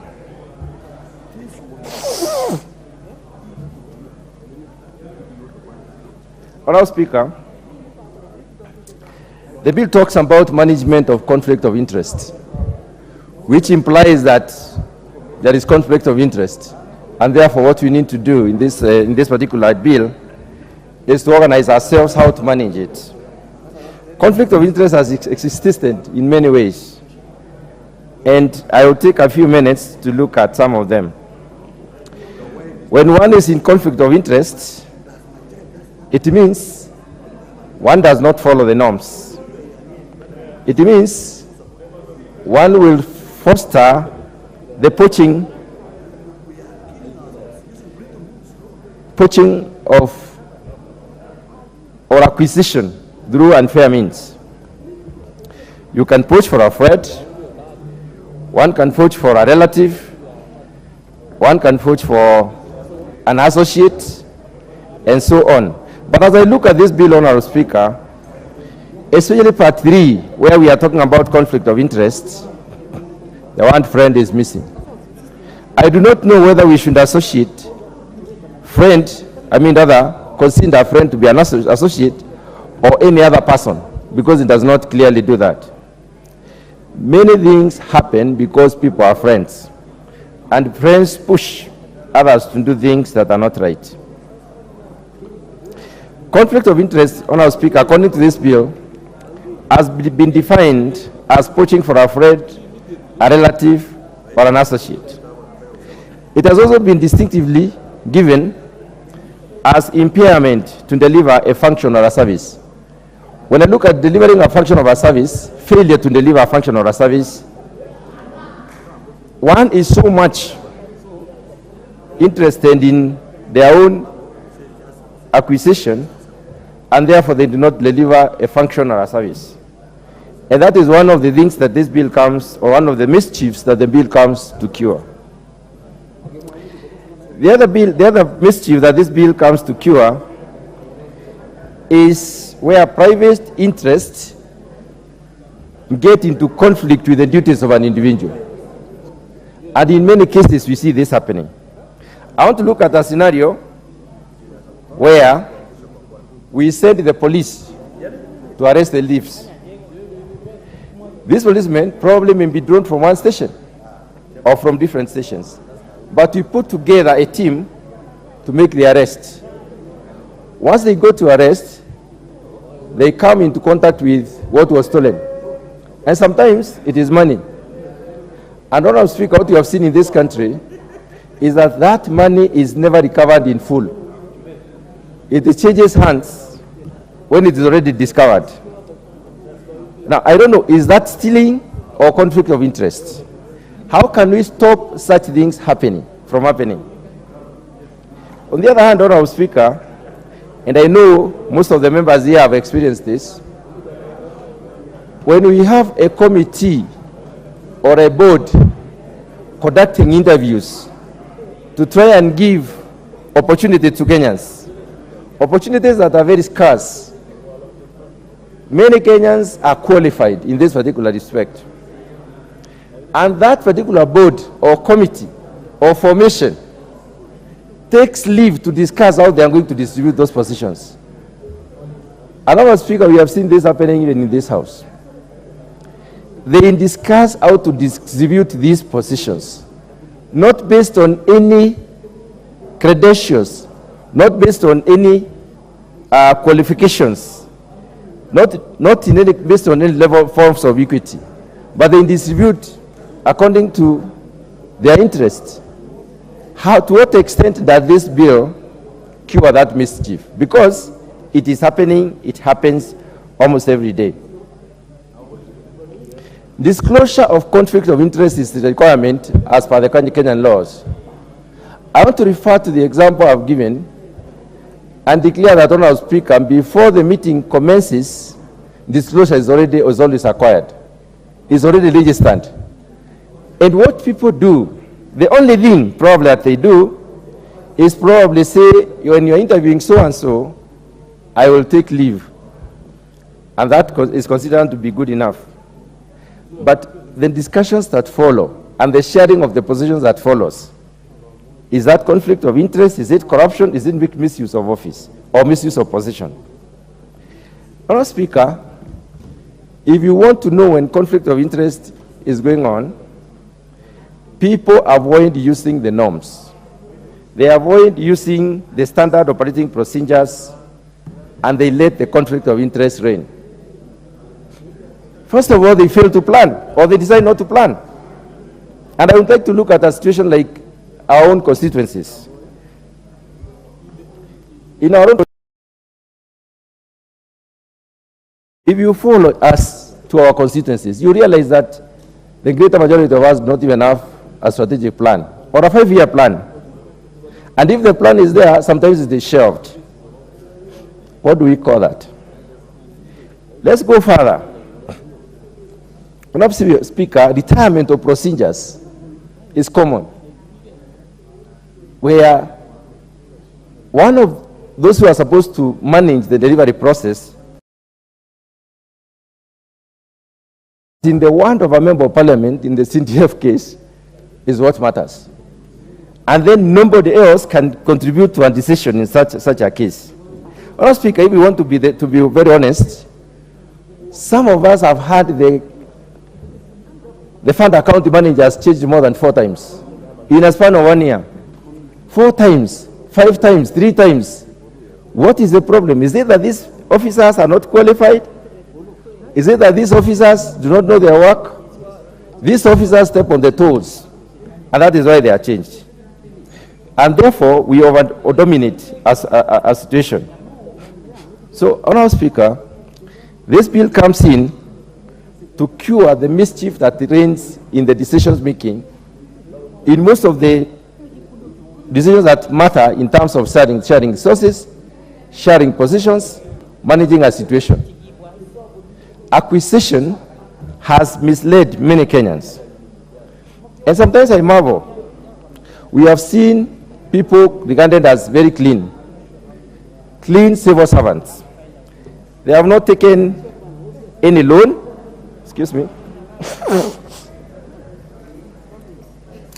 They haven't taken any loan.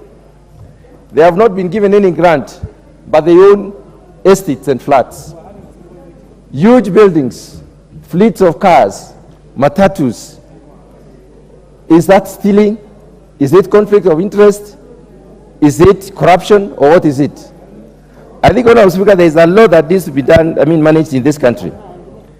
And in managing this, we need a law that can distinguish, that can question, where did you get these resources from? Going further, Honorable Speaker, the issue of registering interest in the names of relatives and friends. And I believe that is what happens. I actually wonder, when I look through this bill, I wonder how that can be cured in this particular bill. So as we talk to the Kenyans, as we talk among ourselves, as we try to make this law, let's ask ourselves very serious questions, like how do we make sure that we remain within the norms? How do we make sure that we do not budget for things that are not in existence? How do we make sure that we deliver what is required to be delivered in the right way and the best way possible? Honorable Speaker, I support this bill. Member for Butere. Thank you, Madam Speaker. Madam Speaker, I rise to contribute and support the bill. Madam Speaker, this country has had a lot of instances where people have complained. Others have gone to the extent of even going to court to protest because we have resources, e.g. government allocation or jobs that are given based on nepotism or based on corruption. Madam Speaker, the bill on interest, on conflict of interest is going to address many issues. Among them, Madam Speaker, is the issue of equitable distribution of resources, which has become a nightmare in our country even to date. Madam Speaker, you just heard my colleague, Honorable Cheng, claim openly to this House that even the supplementary bill, which was tabled in this House, we have people who have put projects in that supplementary budget, knowing very well that it has some conflict of interest. Madam Speaker, I want to bring to your attention that unless this bill passes and unless this becomes law, it will be very hard for Kenyans to get what they have a right for. Madam Speaker, as we look for the benefits in this bill, I also want to outline some of the issues which we need to amend. Madam Speaker, like clause 8, where it talks of the word perceived, we saw the Teacher Service Commission coming out very strongly requesting for the deletion of the word perceived. Madam Speaker, if that word continues to be used, then the implementing organs might use that word in a way to discriminate public officers, especially teachers. Madam Speaker, we also need to weigh in on the privacy of state officers, because you find the bill is emphasizing on scrutinizing the way public officers live and stay, Madam Speaker. Madam Speaker, for example, to which extent are you going to investigate my wife or someone's husband? If this bill is not amended, then we will have Kenyans fearing to be spouses of public officers. Because the moment you are a spouse of a public officer, your privacy is interfered with. Madam Speaker, you also look at the issue of to which magnitude will the implementing authorities request for information. Madam Speaker, we have seen scenarios where implementing authorities have used these laws, especially to attain certain political interests, or even to perpetuate corruption. So, Madam Speaker, I support the bill, but I'm urging my colleagues to amend some clauses which might or will bring a lot of problems to Kenyans, Madam Speaker. But otherwise, I support the bill, and I rest my case. Thank you. Thank you, Honorable Tindi. And for your information, you can also bring the amendments as a member of this House. Honorable Jackson Kosgei.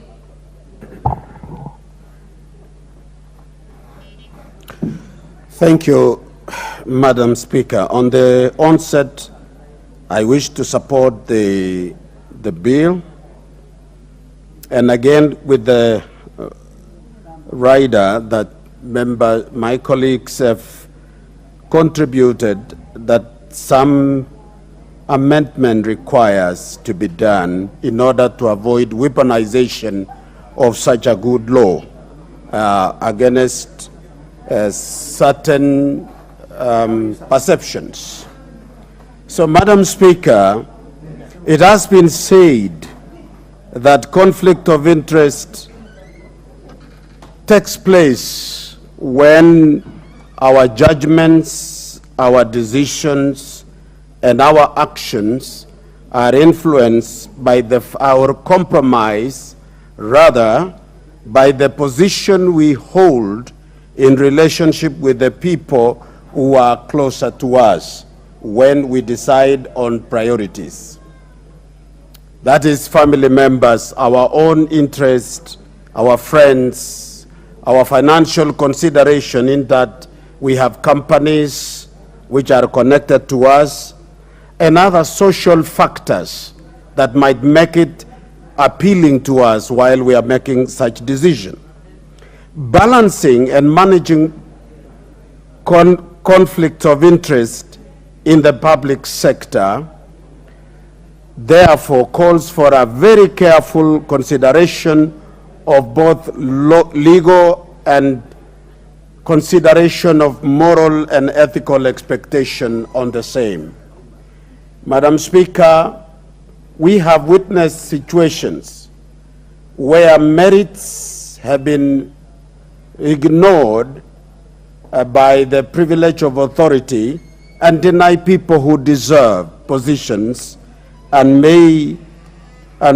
because of where they come from, because of what they don't have, and because of lack of connections. So this bill is necessary, but I think as we progress in the next stages, some amendment must be done so that we don't deny in people who may be connected to public officers, yet they qualify, they deserve the jobs, they are citizens, and that we should not at any time entertain what is called bureaucratic discrimination by virtue of being perceived that you are related to A and B.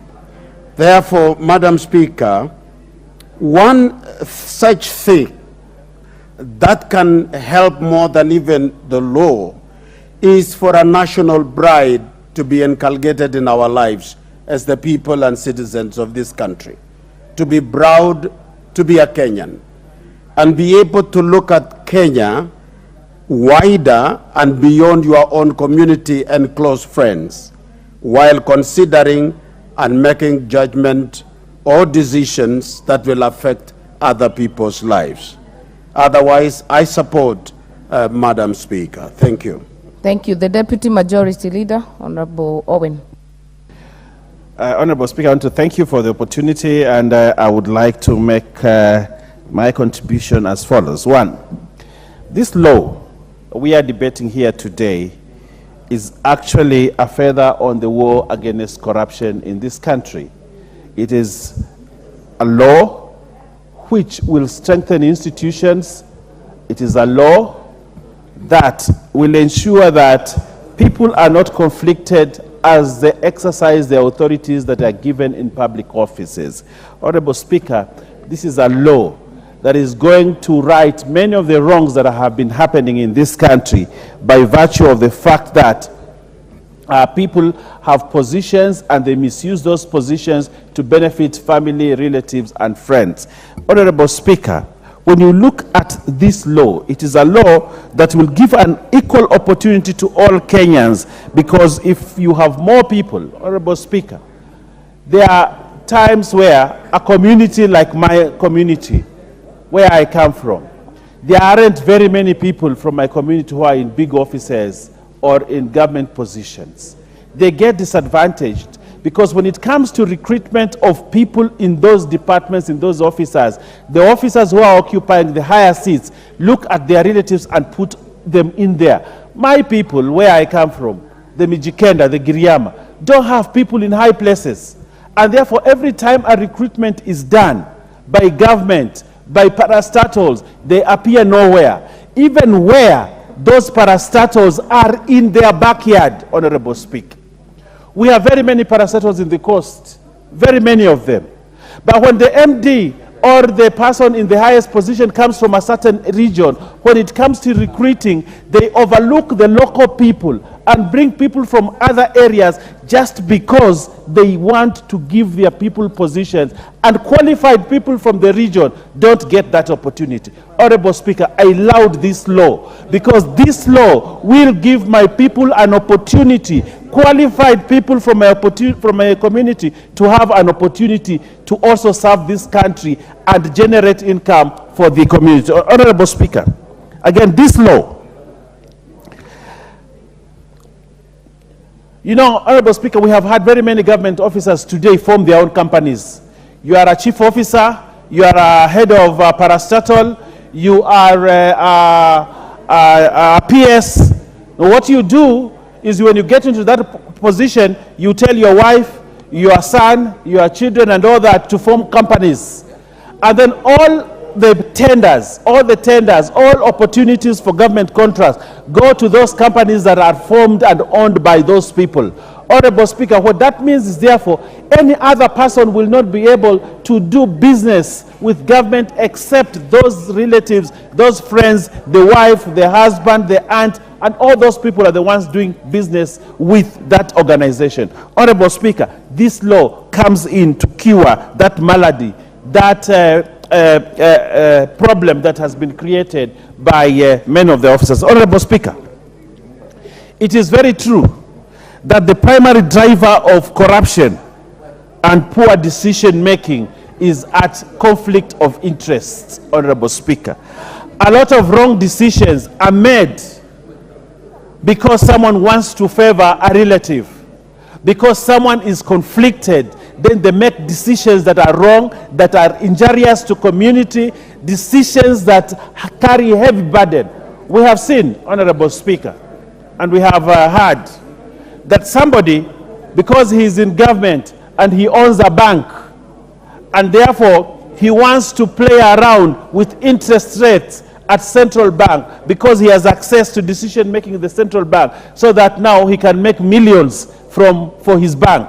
Honorable Speaker, actually the reason why right now in this country, one of the reasons in this country where interest rates are the way they are is because there are people who were once in top government positions and they use their government positions to manipulate interest rates in this country.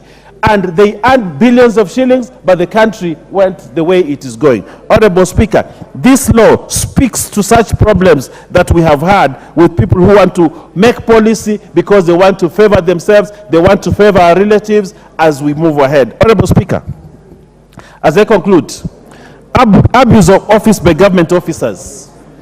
Many times when you have an officer being taken to court because of abuse of office, when you look around, you realize that there was a relative involved. There is a decision that has been made because a relative has been made. If we enact this law, Honorable Speaker, I can assure you we will have better decision making by government officials. We will have decisions that are made for the general good of the public and not just for a few people. Honorable Speaker, of course, this law requires amendment, and that is why this House... Honorable Meli, what is your point of order? Thank you, Madam Speaker. Madam Speaker, checking the mood of the House, I'm standing on Standing Order 95. I request that the mover be called to reply.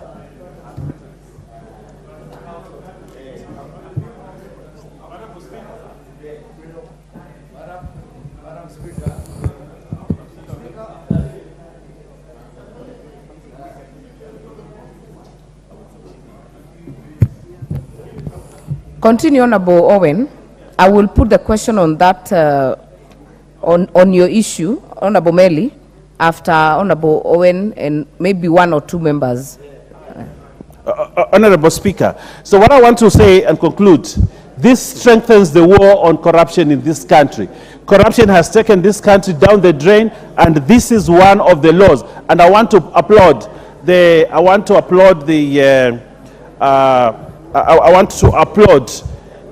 leader of majority that has brought this law You know, there have been many doubts whether this government is going to fight corruption. I can tell you this government has all the willingness and ability to fight corruption, and this is one of the opportunities to do that. Honorable Speaker, as I conclude, I would like to donate 3 of my minutes to my gracious lawyer. Out of order, Honorable. When you have no capacity to donate any minutes to any member. The next chance will go to the member for Masinga, Honorable Joshua Mwalio. Thank you very much, Madam Speaker. I was worried on the Honorable Mary's 95 request. I want to thank you for giving me this opportunity to be able to say just a few words about the Conflict of Interest Bill 2023.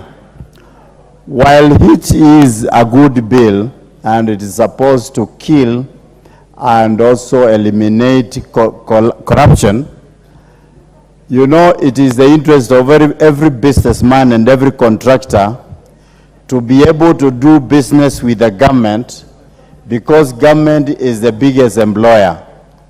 The private sector, although it tries, but the kind of the government that, the kind of budget that is in the government for doing business is a lot. So all that needs to be done is to have a clear demarcation on where the conflict of interest is, so that we don't eliminate everybody from doing business with the government, calling ourselves public servants or public employees or whatever. So it is very important to know that this can also apply to the members of parliament, because if it is passed as it is, we can also be told that we are not going to oversee our NGCDF or even CARA, because somebody will look at it in a different manner, that the members of parliament might also be having a hand in the oversight and also in the CARA. So it is very important for this bill to be amended so that it doesn't classify everybody just in the same way as a public servant. The other thing is that it is also important to note that my brother's son is not my son. My brother's sister, my sister is not my daughter. So for them to be able to do business, and then I am accused that where I am a CEO or where I am working in that department, they have won a tender there. It is not right, because they are also entitled to earn a living if they are qualified. And if they are able to win a tender, then be it. Let them do the tender and also be able to earn a living if they are able to deliver what is supposed to be delivered in that institution. So it should be separated so that we know who is my real blood, biological child, biological daughter, my immediate family, so that if they are the ones to be employed in a farm whereby that I am employed, they should not be discriminated because we were born together with the father of that child. So things should be done in the correct way so that we don't discriminate people. And also, you know, there is a lot of problem in employment. So if you are employed and there is a chance and your brother's son has all the qualifications and he has no job, you cannot recommend that person to be employed there. So things should be done in the right way so that we can also have our children, even our relatives, employed. Because you cannot go and look for a neighbor's child if yours is educated and is sitting home. So things should be done in the correct way so that we can have as many people employed as possible, even from your own families. I rest my case. Thank you. The next chance will go to member for Gatanga, Honorable Wakili Mureu. Thank you, Madam Speaker. for this opportunity. I rise to support this motion, this bill, but with a number of amendments. Madam Speaker, it is clear that the bill is coming to cure what we call the Kenyan cancer. And the Kenyan cancer is corruption, nepotism, and conflict of interest. And that is what has been in the shackles of this country and has been impeding development. Madam Speaker, therefore, the spirit of this law is right, but the wording the wordings of the bill is wrong. The spirit is right because it's addressing the actual issues which are affecting our people, which is making sure that this country is get out of the shackles of corruption, nepotism, and conflict of interests, but the wording requires amendment. And I'll give just a few instances, Madam Speaker. Number one, Madam Speaker, you find that clause 31 of the bill says that requires that all public officers to submit their wealth declarations to the EACC. Madam Speaker, by the virtue of the creation of the EACC Act, is an investigative body which investigates corruption.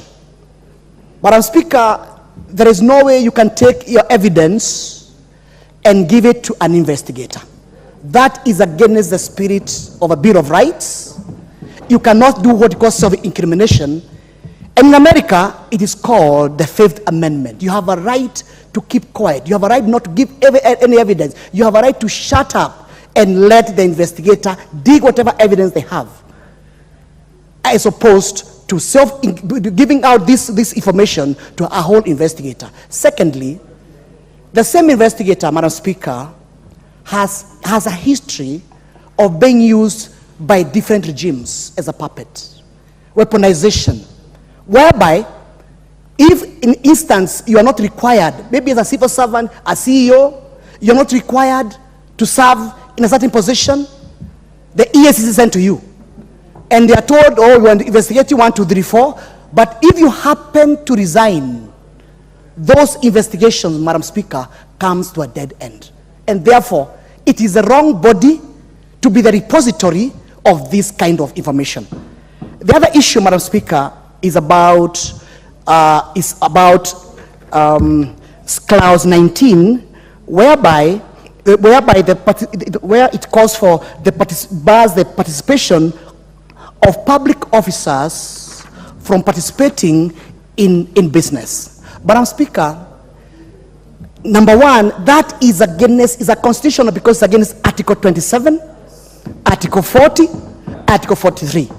Madam Speaker, some of us, we left a lucrative private practice.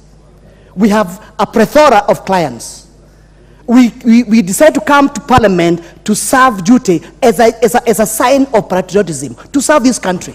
But the moment you say now, I shut down my business, whereas, Madam Speaker, I'm not here permanent and pensionable. I'm only here for a season. I want to come here, serve my country as much as I could, then go back to my calling as a lawyer. And therefore, this affects the engineers in this house, affects the doctors in this house, affects almost everybody, the businessmen in this house. And therefore, to say that you are killing their business in the name of conflict of interest, Madam Speaker, I think is killing a fly with a sledgehammer.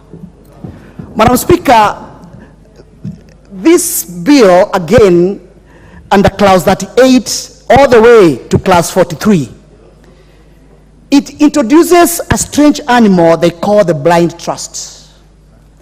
What does it propose? It proposes that the moment you join the public service, sell all your assets and give it to a blind trust. Madam Speaker, I've practiced law and commercial law for the last 28 years. I've never come across an item in the law called blind trust. It has been introduced by this bill. And therefore, Madam Speaker, it's my humble submission that despite the fact that it is well intended in terms of the spirit, some of the clauses which have been brought over here are foreign, they are repugnant to our culture, They are repugnant to our laws, and therefore, Madam Speaker, I support this motion. I support this bill. It's in the right direction, but the wrong in wording. And therefore, Madam Speaker, give us an opportunity to go back to the committee and have it amended and cleaned up. Thank you, Madam Speaker. Thank you. Member for Funyula.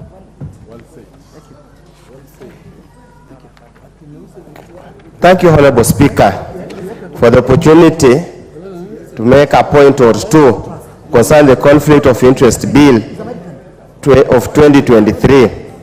Honorable Speaker, the issue of conflict of interest has been a matter that has been debated in this country for many, many years.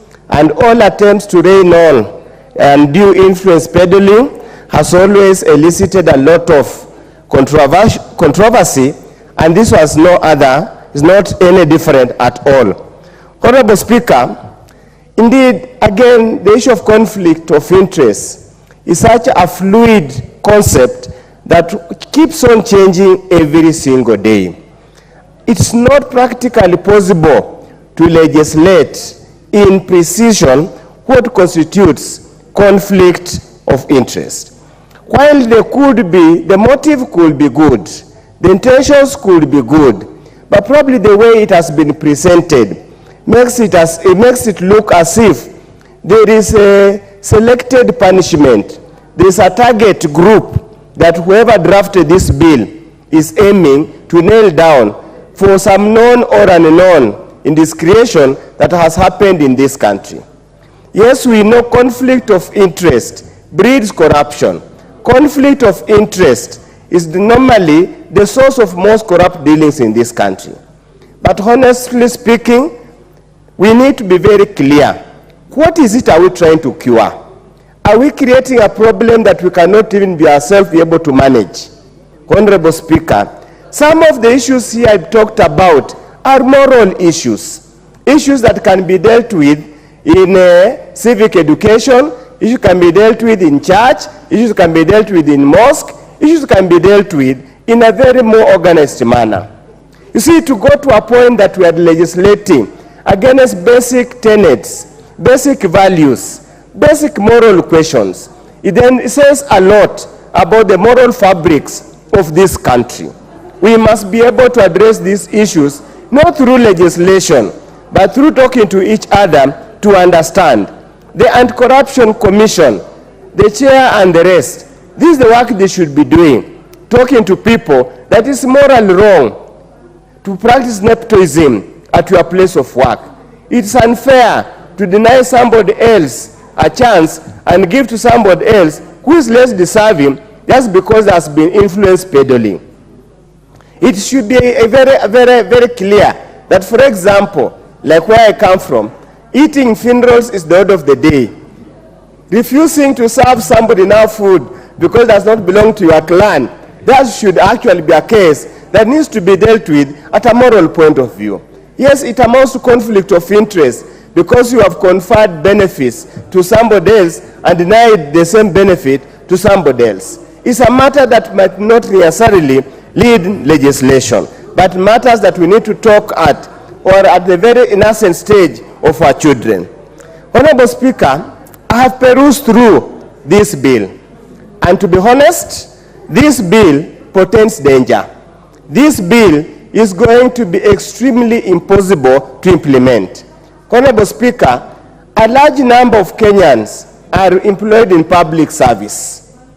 A large number of Kenyans are employed in public service. A large number of Kenyans are either MCAs, they are MPs, they are senators, or the city constitutional commissions. You can imagine the boomerang effect of the definition of a relative. It means 3/4 or even half of the people of adult age in this country will not be able to do any business with the government, will not be able to do any business with any public entity, including marriage, common law partnership, son, mother, father, mother, son, daughter, brother, sister, uncle, what. The entire lineage, the entire clan, my entire clan, for example, will never be able to do business with the government because my father-in-law my mother-in-law, my step-brother, my stepfather, step-sister-in-law, literally everybody whom I'm connected to, either through blood or through night activities, will never do any business with the government. Honorable Speaker, again, there are some things that do not even make sense. There's a definition called windfall gain. Is it a criminal offense to make money as a civil servant? Is it a criminal offense to make money as a public officer? Is it a criminal offense? Why do we not criminalize enterprise? Honorable Speaker, again, I don't want to belabor the point, but we need to see sincerely, again, Honorable Speaker, if you look at clause 26, it says that an appointed public officer shall not solicit for contribution from public unless the president has by notice in the Kenya Gazette declared a national disaster and allowed a public collection for the purpose of national disaster. And then it goes to say, use official social media platform or his place of work as avenue for soliciting or collecting funds. Now, Honorable Speaker, this is how the practical bit of this bill comes in. I have a sick patient. I'm unable to raise money, and I'm an MP. Does it mean my sick patient will die? Because I cannot ask my friend here to give me his contribution. We form WhatsApp groups, Honorable Speaker, even when our members here are bereaved, or when they're having an activity. Does it therefore mean we are going to kill this spirit completely? Because that means I cannot solicit funds. So, Honorable Speaker, I'm afraid, again, that if you become a former officer, a former public officer, you are debarred for a whole 2 years having any business dealing with an entity you worked in. So simply means a member of parliament who loses his seat and is suffering outside there, cannot come here and be given an opportunity to supply toilet paper. Cannot be given an opportunity to come and supply fish, like the fish from Lake Victoria, which are just my next door neighbor. Honorable Speaker, again, there are so many issues. And then, the bill again falls short of what's supposed to cure. When you hear these cabinet secretaries, permanent secretaries, come and state they have they're worth 500 million. Yet many of us know they cannot even afford to buy them, they could not afford to buy themselves a cup of tea. Are we in any case setting up corruption in advance? Are we anticipating that in the period I'm going to serve, I'm going to make a certain amount of money? So we know those the areas we need to address. Again, Honorable Speaker, you are just making the work of the Commission and Corruption Commission unnecessarily onerous, too much, yet there are more urgent issues to be dealt with. Having to collect all the forms, having to analyze all the forms. How many civil servants do we have in this country? And what's the staff complement of Anti-Corruption Commission?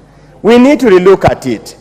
I'm afraid, Honorable Speaker, these actually, the amendments that members will bring on the third reading might even amount to rewriting the bill completely.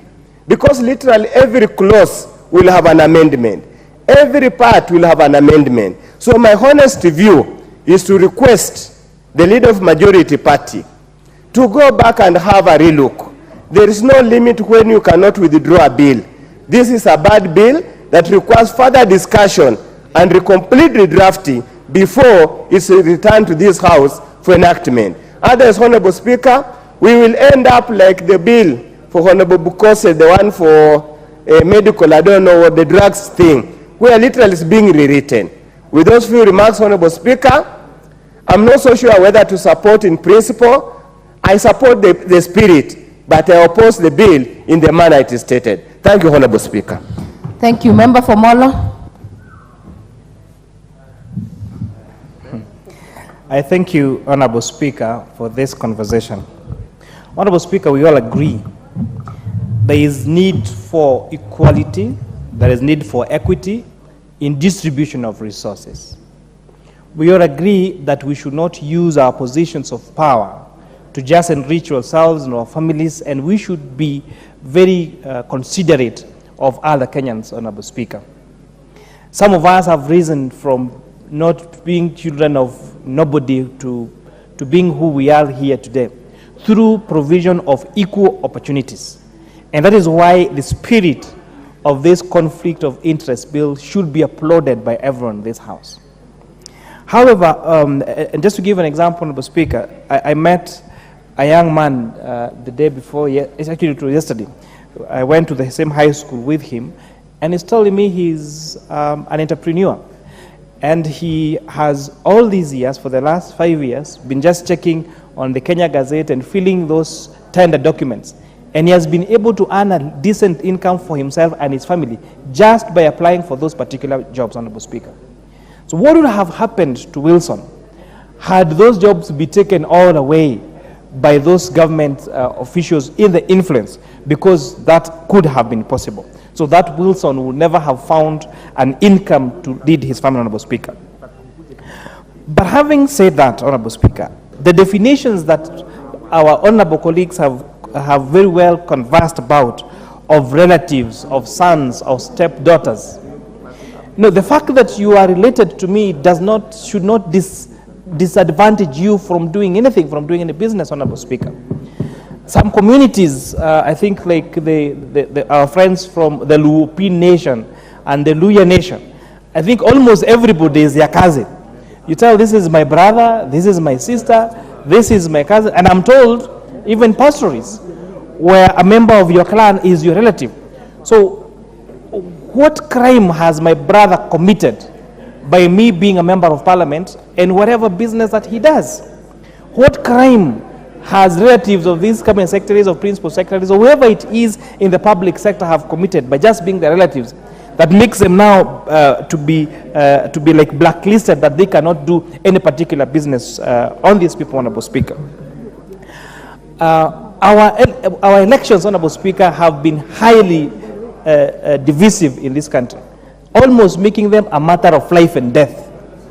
In all elections you've had for the last 7 election cycles, we've had blood being shed.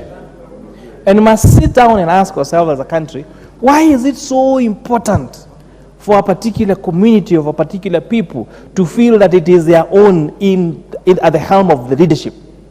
It is because for very many years, sharing of resources, sharing of positions was based on your closeness to those particular people's, Honorable Speaker.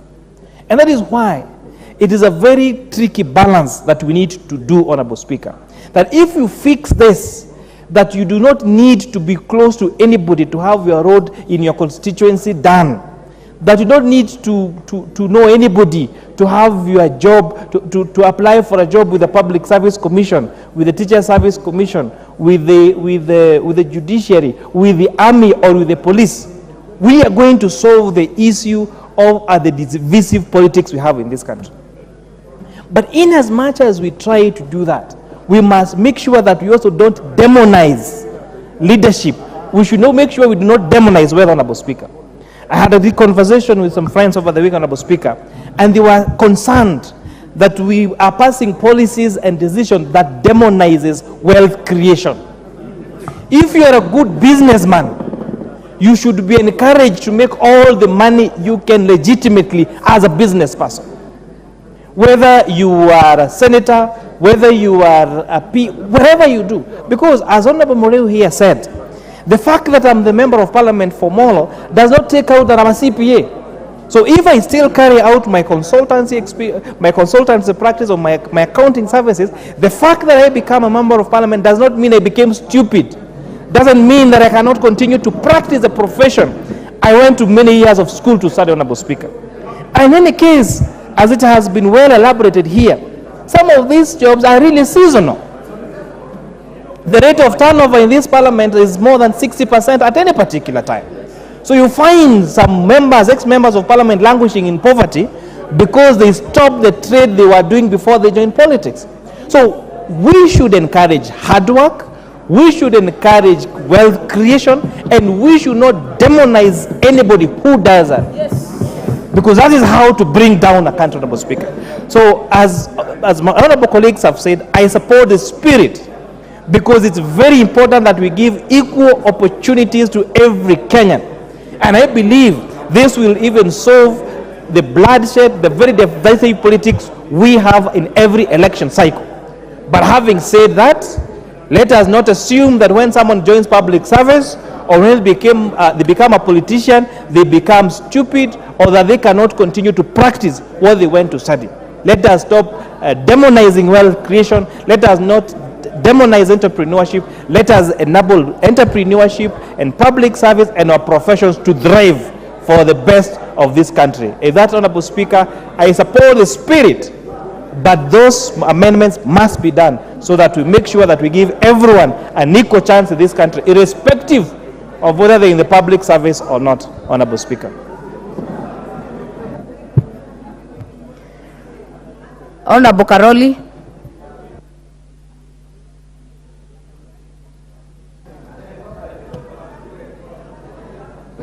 Thank you very much, Madam Speaker. I rise to support the spirit of the bill, but with very many caveats, but I think those will be dealt with once we go to the proper legislative process. Madam Speaker, I think one of the biggest problems this country has had over the years is where those charged with management of public affairs act in concert with private enterprise, not for the public good, but for private gain. I think we have experienced this from 1963 to date, and it has had very serious political and socio-economic consequences, where decision-making power in government, as well as enunciation of policies and laws, are geared towards entrenching certain private interests and not the public interest. So when you look at the spirit of this bill, it is quite spot on, but the wording and the drafting is a bit too loose, and I think we need to do some work on that. But I think the problem of corruption is now beyond legislation. If you look around the world, most of the countries that are least corrupt have the fewest number of laws dealing with corruption. The most corrupt countries have the highest number of laws dealing with corruption. So I think the problem in Kenya is not lack of laws. It is something much deeper than that. And I would urge that when we debate this issue, we should explore whether it is now time to introduce in our curriculum something I call nationhood science, where we capture the minds and hearts of our young people and educate them from kindergarten all the way to university against this vice called corruption. I think we no longer need laws to deal with the problem of corruption in Kenya.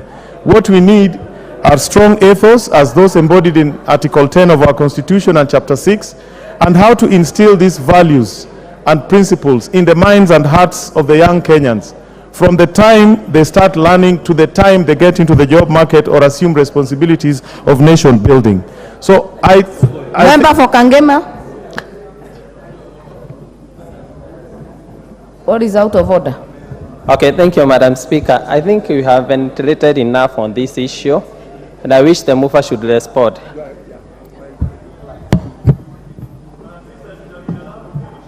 Order, members. Honorable Karoli, a member has risen in his place under Standing Order 95 for the mover to be called to reply. So I will put the question that the mover be called to reply. As many as are of that opinion say aye. Aye. As many as are of a contrary opinion say nay. The ayes have it. Mover. Thank you, Honorable Speaker. Honorable Speaker, allow me first to thank all the members who have contributed. And all of them, Honorable Speaker, without exception, and particularly note the very vehement support that this bill has gotten from many members, and that tells you, Honorable Speaker, that all these members are intent on being in the forefront on the fight against corruption. Honorable Speaker, as many have also alluded, there could be one or two things that members will be proposing amendments, and we will give them time so that they're able to engage with the Committee on Delegated Legislation for the necessary amendments that they may want to do during the Committee of the Whole. And I particularly note the very good comments by the Honorable Member for Ugenya, David Ochieng. And that is a call to all of us as leaders and especially political leaders. And of course, we all had the contributions by the chair of the budget committee, the perception that public officers are only elected officials, and even appointive officials are not perceived to be public officers as much as elected officials are perceived to be public officers. This bill is not targeting elected public officers. It is targeting anybody and everybody who is a state and a public officer. And therefore, even us being elected, we are state officers and public officers, and we'll be subject to this bill. And therefore, it will be important that even in all the definitions that are contained in the bill, we align them so that we are not in any way curtailed, especially on our constitutional mandate, on the issues that have been raised by members in terms of being able to debate, because we have a constitutional mandate as the people's representatives to represent them here in committees. And therefore, when you are representing your people, you cannot be in conflict of interest.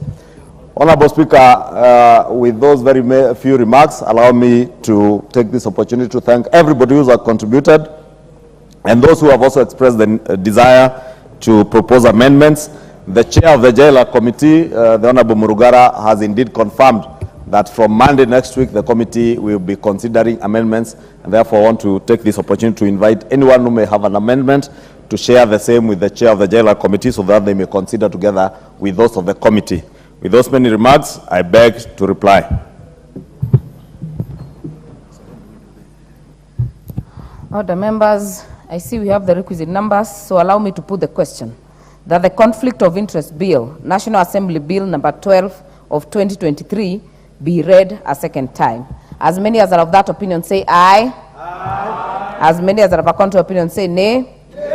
The ayes have it. A bill for an act of parliament to provide for the management and regulation of conflict of interest and for connected purposes. Yes, Honorable Owen Bayer. But before we go to Honorable Owen Bayer, just to alert members, we have a supplementary order paper that will be guiding the business after this one. Kindly liaise with the table office to access a copy of the same. Honorable Owen Bayer. Thank you very much, Honorable Speaker. Honorable Speaker, I would like to move a procedural motion to extend extension of sitting time. Honorable Speaker, I beg to move that pursuant to Standing Order 33A, this House orders that should the time appointed for adjournment of the House be reached before the conclusion of the business listed under order paper under the order paper as Committee of Supply in today's supplementary order paper, the sitting shall stand extended until conclusion of the said business. I request the Leader of Majority to second. Majority Leader. Thank you, Honorable Speaker. I beg to second, Honorable Speaker, as indicated by the Deputy Leader of Majority. This is to allow us to be able to consider the Committee of Supply. And as I had indicated earlier, Committee of the Whole, which in the budget making process is this Committee of Supply. This is where you supply money to your respective agencies and ministries and departments of government. Therefore, request especially our chairs and vice chairs of committee to be available to make sure that their MDAs are supplied to, because this is the actual lawmaking, and just to plead with members to bear with the Chair Budget and Appropriations Committee to conclusion of this debate for us to be able to publish the appropriations bill over the weekend. We need to conclude this business today. And I know many members are aware there are certain things that have been held in abeyance in terms of exchequer releases awaiting this supplementary budget. It's therefore imperative that we are able to finish with it today so that by next week, Tuesday, we are able to consider the appropriations bill. Thank you, Honorable Speaker. I beg to second.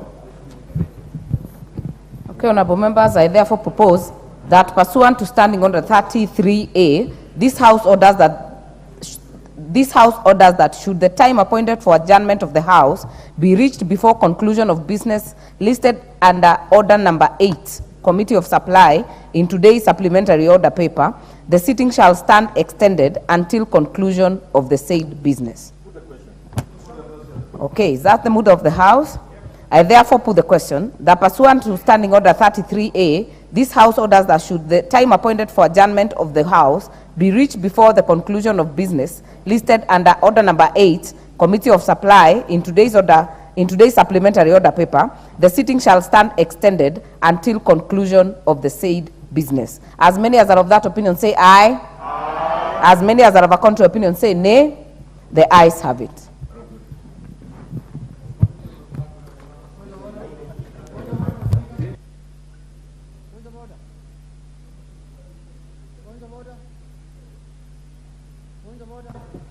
What is out of order, Honorable Junet?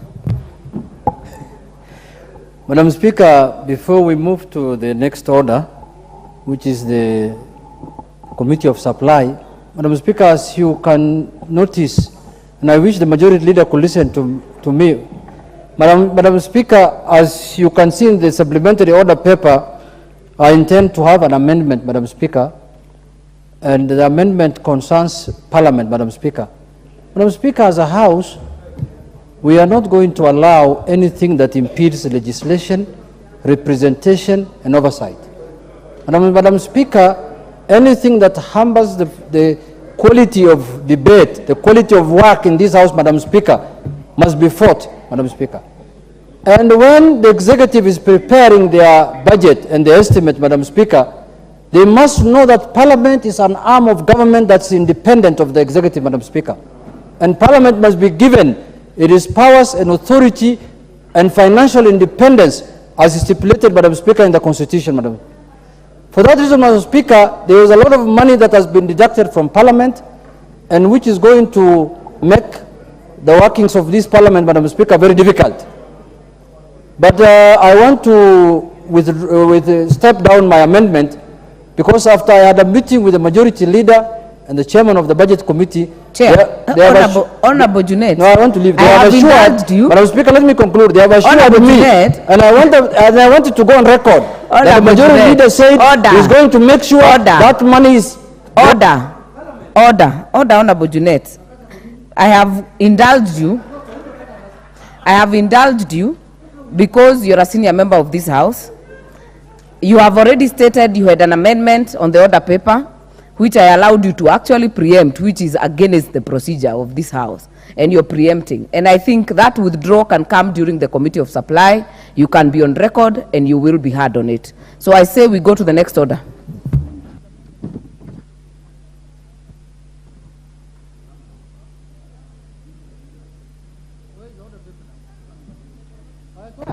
Next order.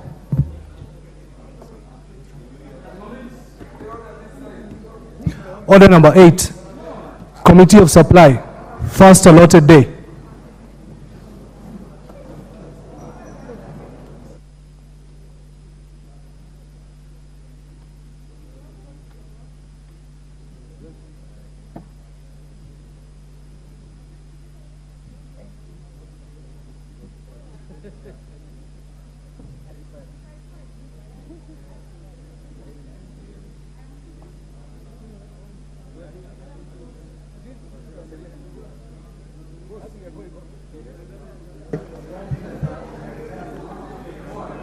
All members, resume your seats. You may resume your seats, honorable members.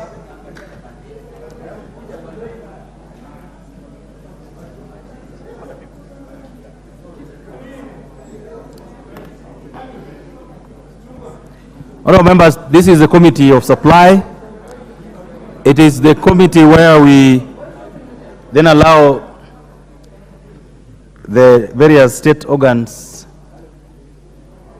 and institutions to access money that will appropriate from the budget. So without much ado, I think we'll hit the road running on this particular assignment. Can you, I would rather use the mic, so then I use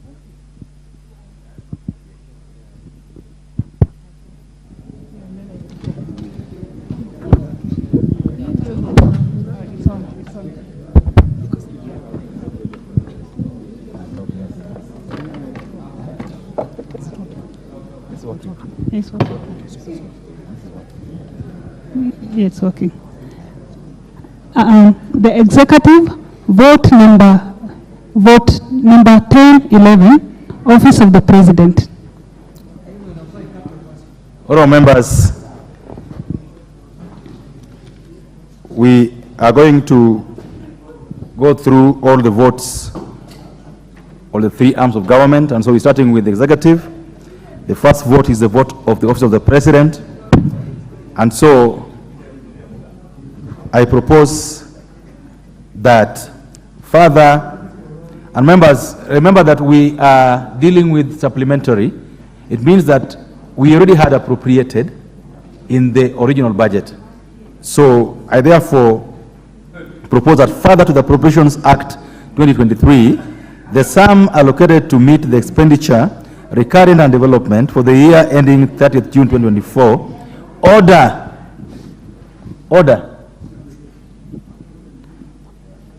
that further to the Appropriations Act 2023, the sum allocated to meet the expenditure, recurrent and development for the year ending 30th June 2024, in respect of vote 1011, Office of the President, be reduced by a sum not exceeding Kenya shillings 209,653,366.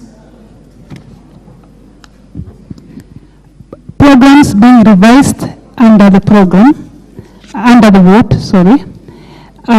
government printing services, general administration, planning and support services, government advisory services.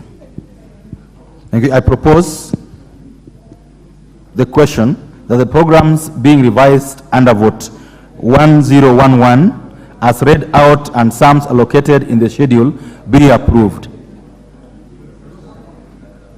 I put the question that the programs being revised under the vote 1011 as read out and sums allocated in the schedule be approved. Will as one of that opinion say aye? Will as one of that opinion say nay? The ayes have it.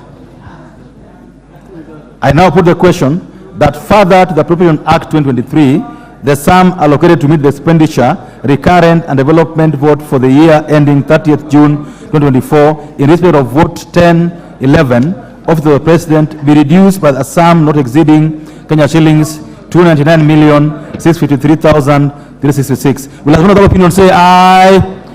Will as one of the opinion say nay? The ayes have it. Vote 1012, Office of the Deputy President. I propose the question that further to the Appropriations Act 2023, the sum allocated to meet the expenditure, recurrent and development for the year ending 30th June 2024, in respect of the vote 1012, Office of the Deputy President, be increased by a sum not exceeding Kenya shillings 759,053,601.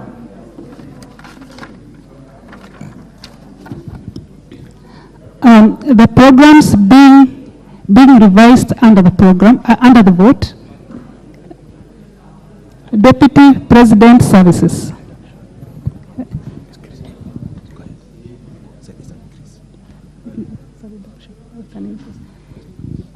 Programs being revised under the vote, Deputy President Services.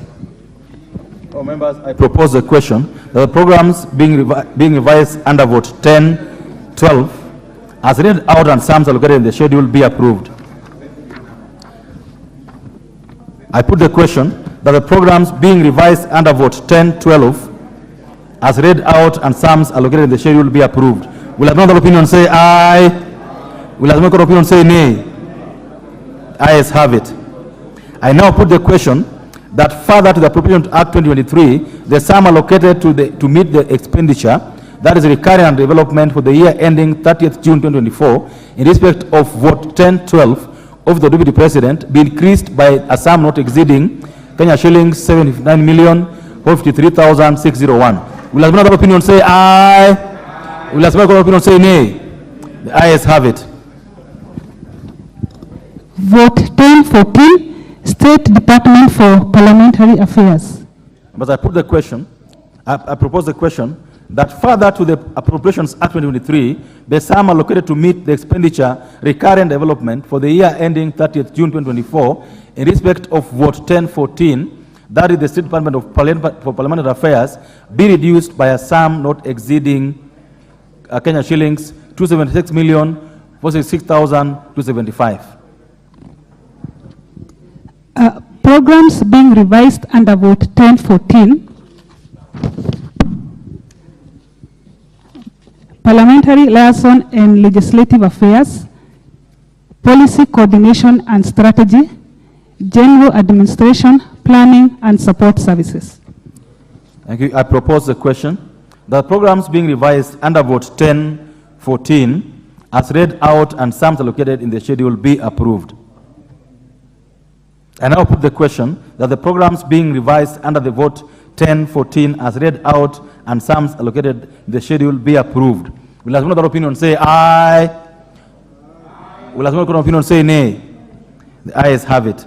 I now put the question that further to Appropriations Act 2023, the sum allocated to meet the expenditure recurrent development for the year ending 30th June 2024, in respect of vote 1014, State Department for Parliamentary Affairs be reduced by a sum not exceeding 276,466,275. Will another opinion say aye? Will another opinion say nay?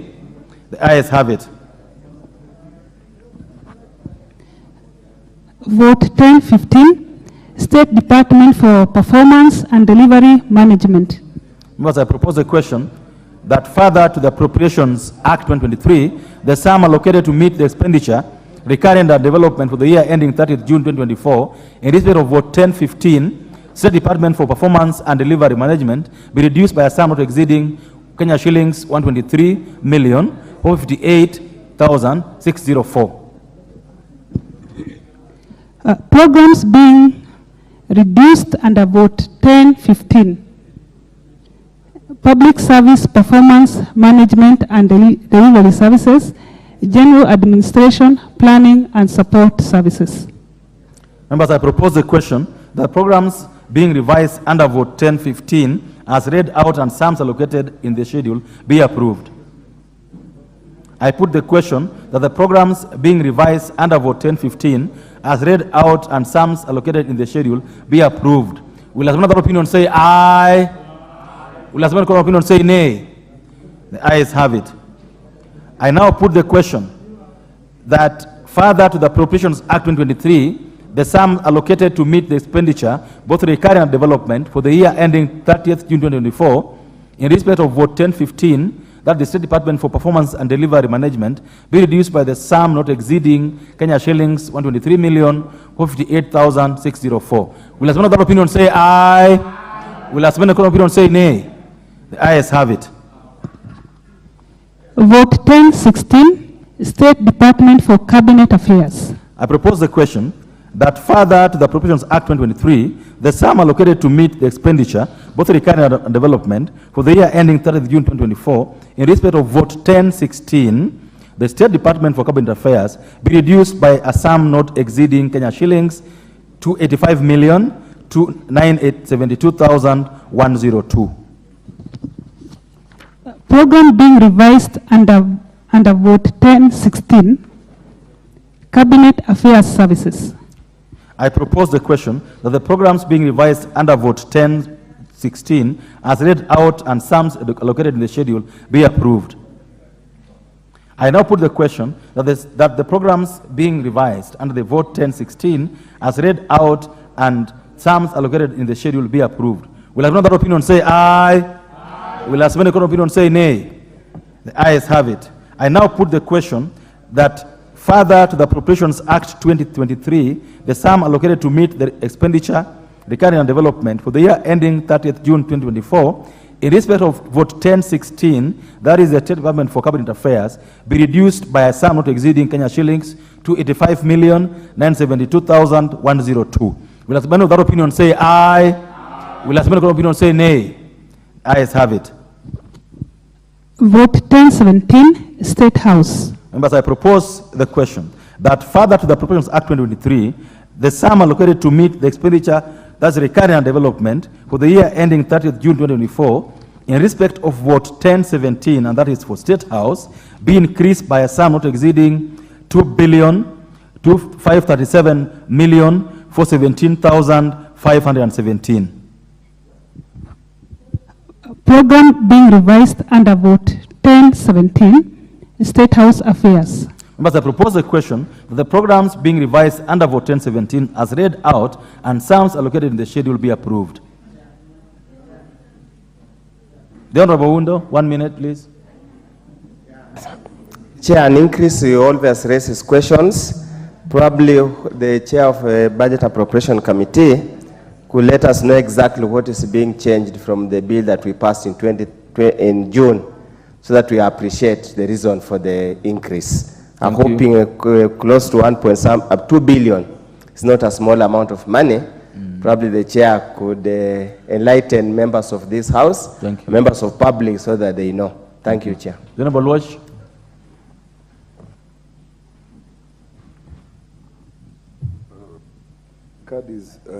Chair, I also want to weigh in on this one, and my position on this is that we need to be able to enable all arms of government to be able to operate equally.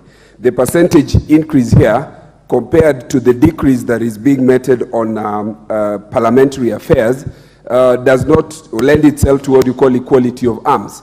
All arms of government equally represents the people, and therefore we need a justification on why there is an inordinate amount of increase in State House and a decrease on parliamentary affairs. I think we need to reject this one. Thank you. The Honorable Mago. Thank you, Chair. I also share in the sentiments of my other colleagues. We are living in empirical times. We really need to know why such a huge increase in the allocation for State House. Thank you. Chair Committee, Budget. Thank you very much, Honorable Chair. I just wish to relay this information to the members who have requested for clarifications, that as you are aware, mostly, the President is serving our country and nation most of the time in State House. That is why he has been hosting most of the delegations that we have seen, delegations that which have had a huge positive impact to our country, Honorable Chair. And therefore, that is the reason why there is a slight increment. Secondly, the issue of parliamentary affairs here is not a vote, is actually not a vote within Parliament. It's good for me to clarify that. And therefore, the deduction here is part of the rationalization program that this budget or supplementary is running.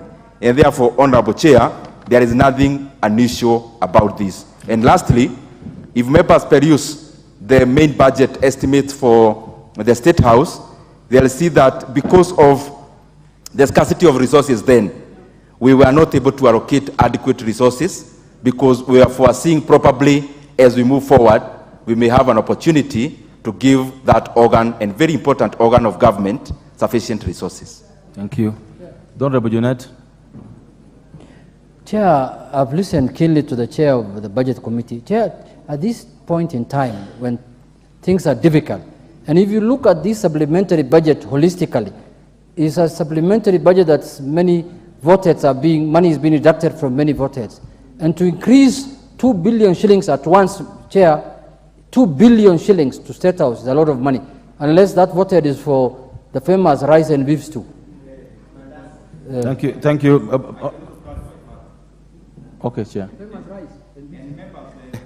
Because all the money we are appropriating is for our country, is good for us to understand also that there has been also development expenditure meted in regards to the State House, because we are trying to reduce the recurrent expenditure, and especially, for example, of tentings, so that we have one permanent pavilion, so that we don't have to incur periodic recurrent expenditure in terms of when the President is hosting delegations. So this is a very valid increment, and as I said before, if you check in the main budget, State House had not been given enough resources, because the President had requested that we first allocate resources to areas that needed resources then.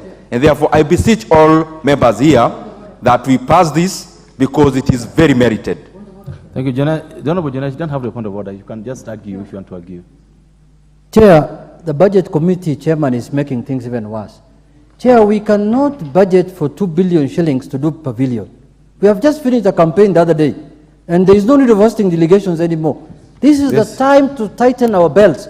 You can see even Parliament is losing a lot of money. You can see all arms of government is losing a lot of money. And we are discussing here pavilions, delegations, beef stew and rice. No, we cannot accept that. This must be removed. I think there's also a RUTO.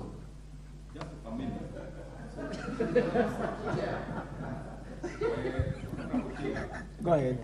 Go ahead. I really want to beseech all members here. The explanations I gave are numerous. I talked about one, and number two also I talked about the major item. That is, if you compare the budget for State House in the printed estimates, were totally inadequate. And that was on the request of the President himself, that even before we found his office, there were other pressing needs, like the education sector, and therefore we deliberately underfunded that program, knowing there will be an opportunity, probably, to beef it up, but having taken care of the pressing needs of the country by that time. Thank you so much, Chair. The Honorable Junet, I've just told you, even a leso is there. I now put the question that the programs being... I'll put the question... I put the question... Members, it's only one vote. I've given... The Honorable Mwago, I gave you a chance already. I put the question that the program being revised under the vote 1017 as read out and sums allocated in schedule will be approved. Will the member of opinion say aye? Aye. Will the member of opinion say nay? Nay. Because the ayes have it. I now put the question that further to the Appropriations Act 2023, the sum allocated to meet the expenditure recurring on development for the year ending 30th June 2024 in respect of vote 1017 for State House be increased by a sum not exceeding Kenya shillings 2,537,417,517. Will another opinion say aye? Aye. Last man of the opinion say nay? The ayes have it.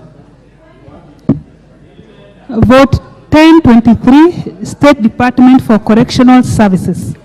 Members, I propose a question that further to the Appropriations Act 2023, the sum allocated to meet the expenditure, recurring and development for the year ending 30th June 2024, in respect of the vote 1023, that is the Department for Correctional Services, be reduced by a sum not exceeding Kenya shillings 291,490,957. Programs being revised under vote 1023, General Administration, Planning and Support Services, Prison Services, Probation and Aftercare Services. Thank you. I propose the question that the programs being revised under vote 1023 as read out and sums allocated in the schedule be approved. Yes, Honorable Undo. Chair, again, I would want a reassurance from either the chair of the committee or the chair of Public Accounts Committee that the reduction of prison services by close to 300 million will not affect the welfare of the prisoners and other persons serving different sentences under the correctional and postal services. Thank you. I just want that an assurance. The Kenyans want that an assurance. Okay. The prisoners themselves want that assurance that the reforms started by Uncle Moody are not being plowed back by these serious cuts. We just want that assurance. Chair, 1 minute. Honorable Chair, it is important, and I know Honorable Dr. Oudo knows that the correctional services is one of the most resourced MDA that we have. And therefore, this is a marginal cut that is not affecting the clients of the correctional services, but more so only affecting rationalization in terms of the O&M. Thank you so much. I put the question, therefore, that the program being revised under vote 1023 as read out and sums allocated in the schedule be approved. Will another opinion say aye? Will another opinion say nay? The ayes have it. I now put the question that further to the Appropriations Act 2023, the sum allocated to meet the expenditure that's recurring and development for the year ending 30th June 2024 in respect of vote 1023 for the State Department for Correctional Services be reduced by a sum not exceeding Kenya shillings 291,490,953. Will as many other opinion say aye? Will as many other opinion say nay? The ayes have it. Vote 1024, State Department for Immigration and Citizen Services. Because I propose the question that further the Appropriations Act 2023, the sum allocated to meet the expenditure for recurrent development for the year ending 30th June 2024, in respect of vote 1024 of the State Department for Immigration and Citizen Services, be increased by a sum not exceeding Kenya shillings 602,486,011. Programs being revised under vote 1024. Migration and Citizen Services Management, Population Management Services, and General Administration and Planning.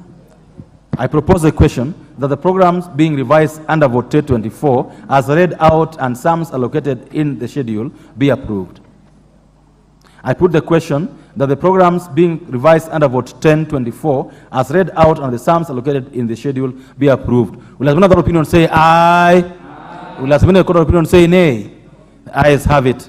I now put the question that further to the Appropriations Act 2023, the sum allocated to meet the expenditure for recurrent development for the year ending 30th June 2024, in respect of vote 1024 of the State Department for Immigration and Citizen Services, be increased by a sum not exceeding Kenya shillings 602,486,011. Will as many of that opinion say aye? Will as many of that opinion say nay? The ayes have it. Vote 1025, National Police Service. Members, I propose the question that further to the Appropriations Act 2023, the sum allocated to meet the expenditure for recurrent development for the year ending 30th June 2024, in respect of vote 1025, that is the National Police Service, be increased by a sum not exceeding Kenya shillings 1,479,780,360. Program being revised under vote 1025, Policing Services. I propose the question that the programs being revised under vote 1025 as read out and sums allocated in the schedule be approved. The Honorable Watch. Chairman, I just wanted an assurance that the increase in here are not increases so as to be able to help send our police officers to Haiti, taking into account that in spite of the fact that we debated this matter, I later came into contact with a court order that was actually served to the Speaker of this House, and therefore the deliberations as done this morning was sub judice and contrary to the court order. So I just need the assurance that these increases do not relate to aiding and abetting the sending of our troops to Haiti. The Honorable Chair of Committee on Internal Security. Chair, I think I did assure this House and Kenyans that all the cost in regards to the deployment of our police officers to Haiti is purely 100% taken care of by the UN. Thank you. No single shilling of taxpayers is going to go into this. Yeah.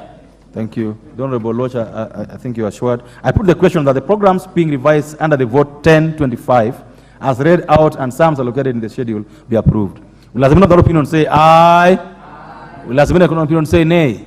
The ayes have it. I therefore now put the question that the Appropriations Act 2023, further to the Appropriations Act 2023, the sum allocated to meet the expenditure, both recurring and development, for the year ending 30th June 2024, in respect of the vote 1025 for the National Police Service, be increased by a sum not exceeding 1,479,780,360. Will as many of that opinion say aye? Will as many of that opinion say nay? The ayes have it.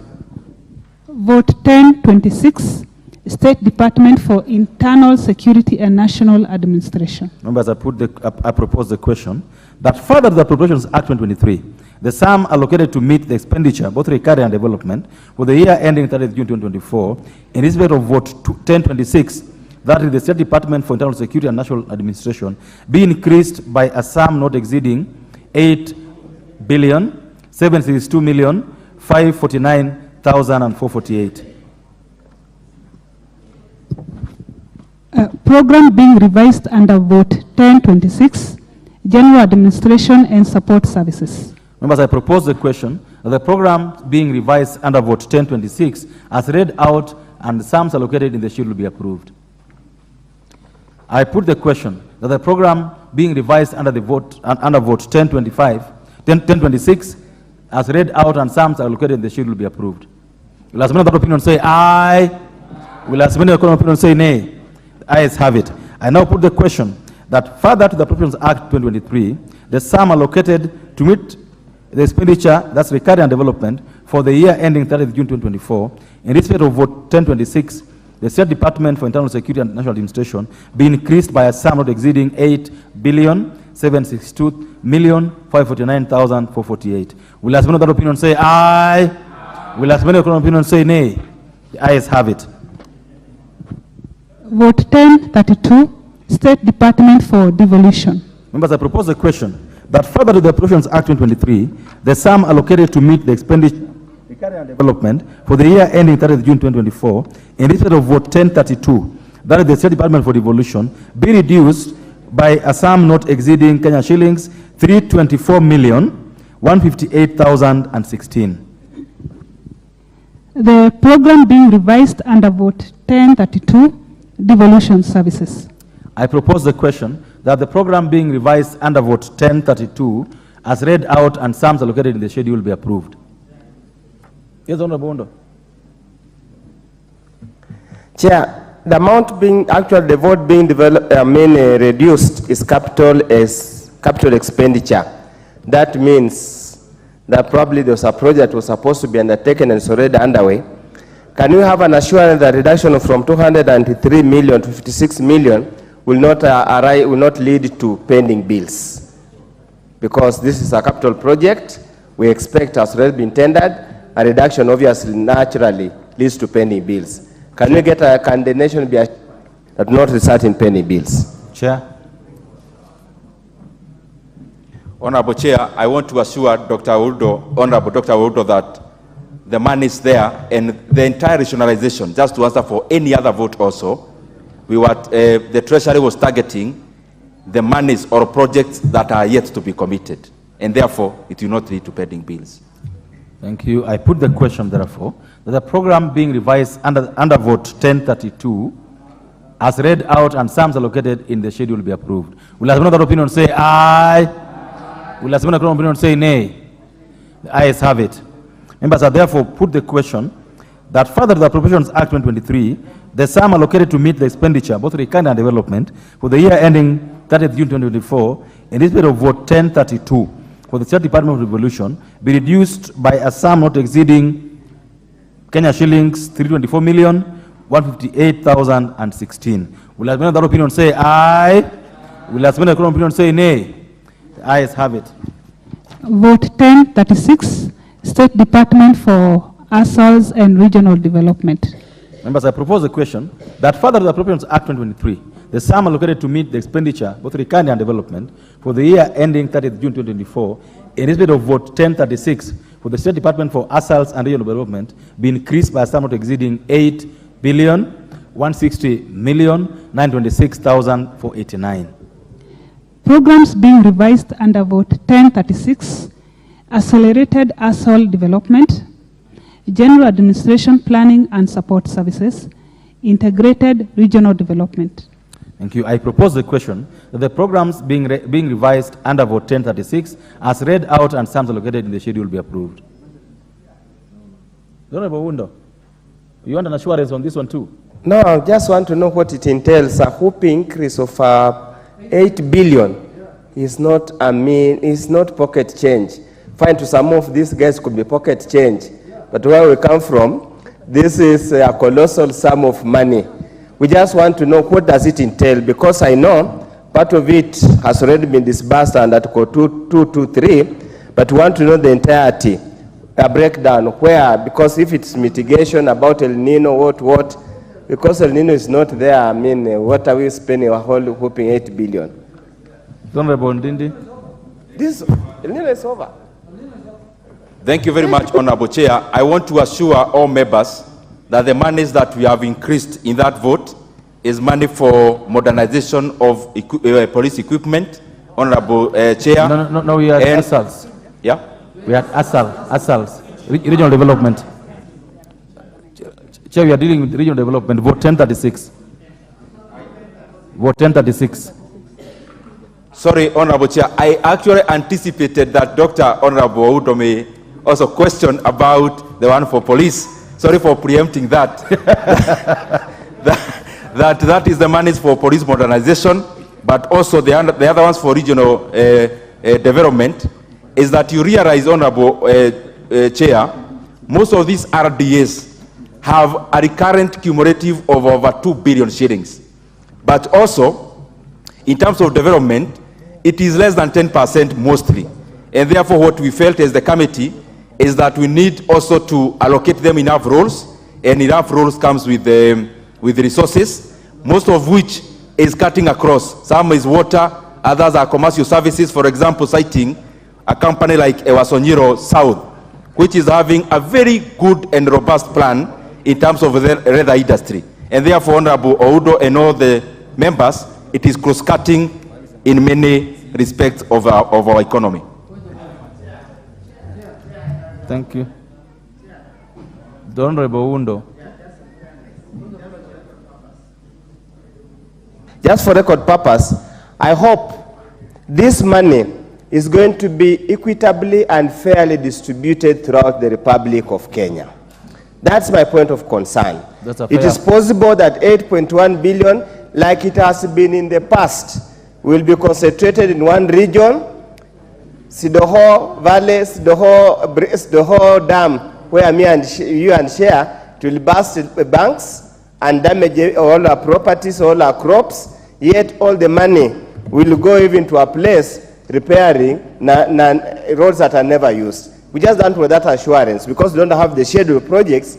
If we can just give or go on record that the 8.1 billion will be fed all over the entire Republic of Kenya, even though we might not be shareholders. Thank you. Member for Suna East. Chair, Chair, we are dealing with a supplementary budget. We are not dealing with the main budget of June and July. Chair, 8 billion is not small money. So, can the chair come clearer on what is this, what it entails, this increment? You can't just say it was on Euro South, it was North. Those are dead things that we know that never functioned for the last 10 years. Unless you will talk about Lake Basin, then I can hear. Honorable Chair, go ahead. Talk about Lake Basin now. Honorable Chair, I agree. I gave a partial answer to that because I forgot to say that in this amount, there is actually a donor-funded project in terms of food security of over actually 5 billion shillings. Over 5 billion shillings. A World Bank project where we put in money and then World Bank reimburses the exchequer when it is expended. And therefore, some of these monies, over 5 billion, is going there. But in terms of RDAs, there is no single RDA that has not gotten something, however small, in terms of the issues around floods, which will be very critical. But more importantly, there are some who have very good plans that are fitting into better program. Thank you. Better here meaning the bottom-up transformation model that we have. Thank you. Members, I therefore put the question that the program being revised under vote 1036 as read out and sums allocated in the schedule will be approved. Will another opinion say aye? Will another opinion say nay? The ayes have it.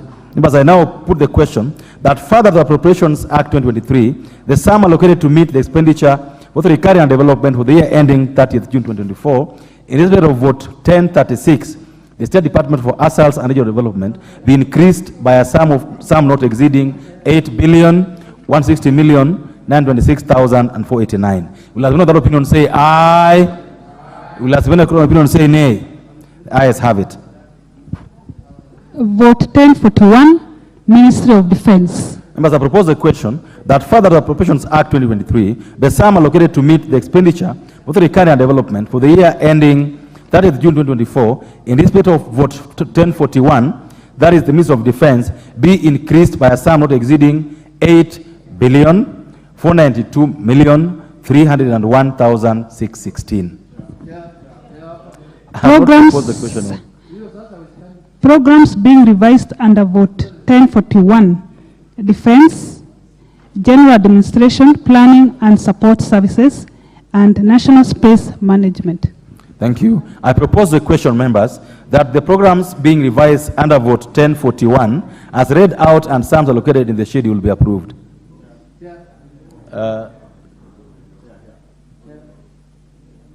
I'll start with the lady member, the Honorable Renee Mayaka.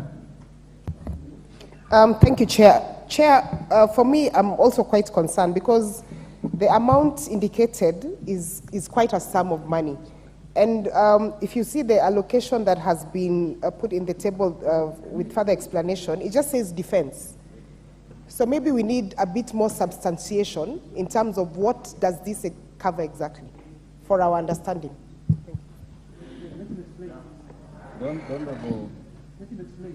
The Honorable Clive.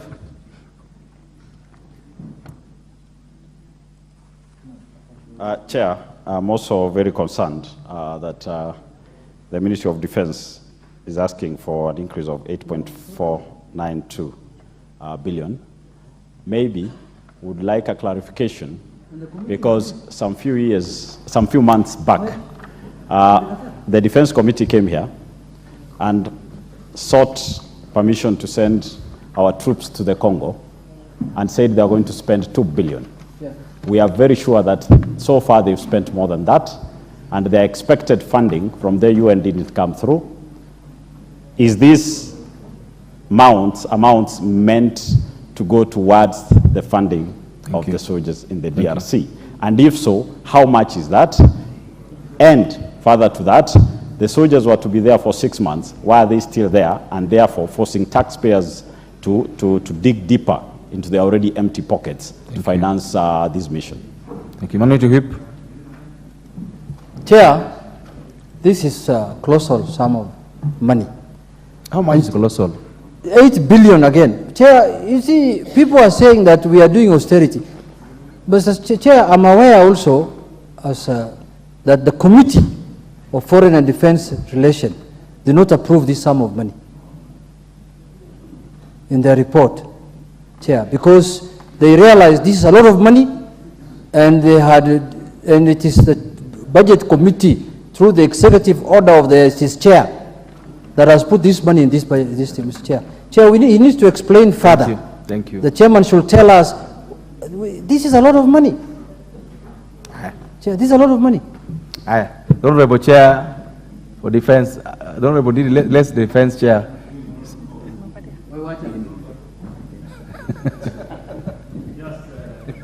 Thank you, Chair. Just an explanation that what we reallocated from the Ministry of Defense from the request was 900 million. 600 million went to a National Intelligence Service for recruitment, 200 million went to East African Community, and 100 million went to Diaspora Affairs. And I think as it is, we are, as a committee, we were satisfied with that position. And that is exactly what we submitted before the Budget Committee. The Honorable Chair.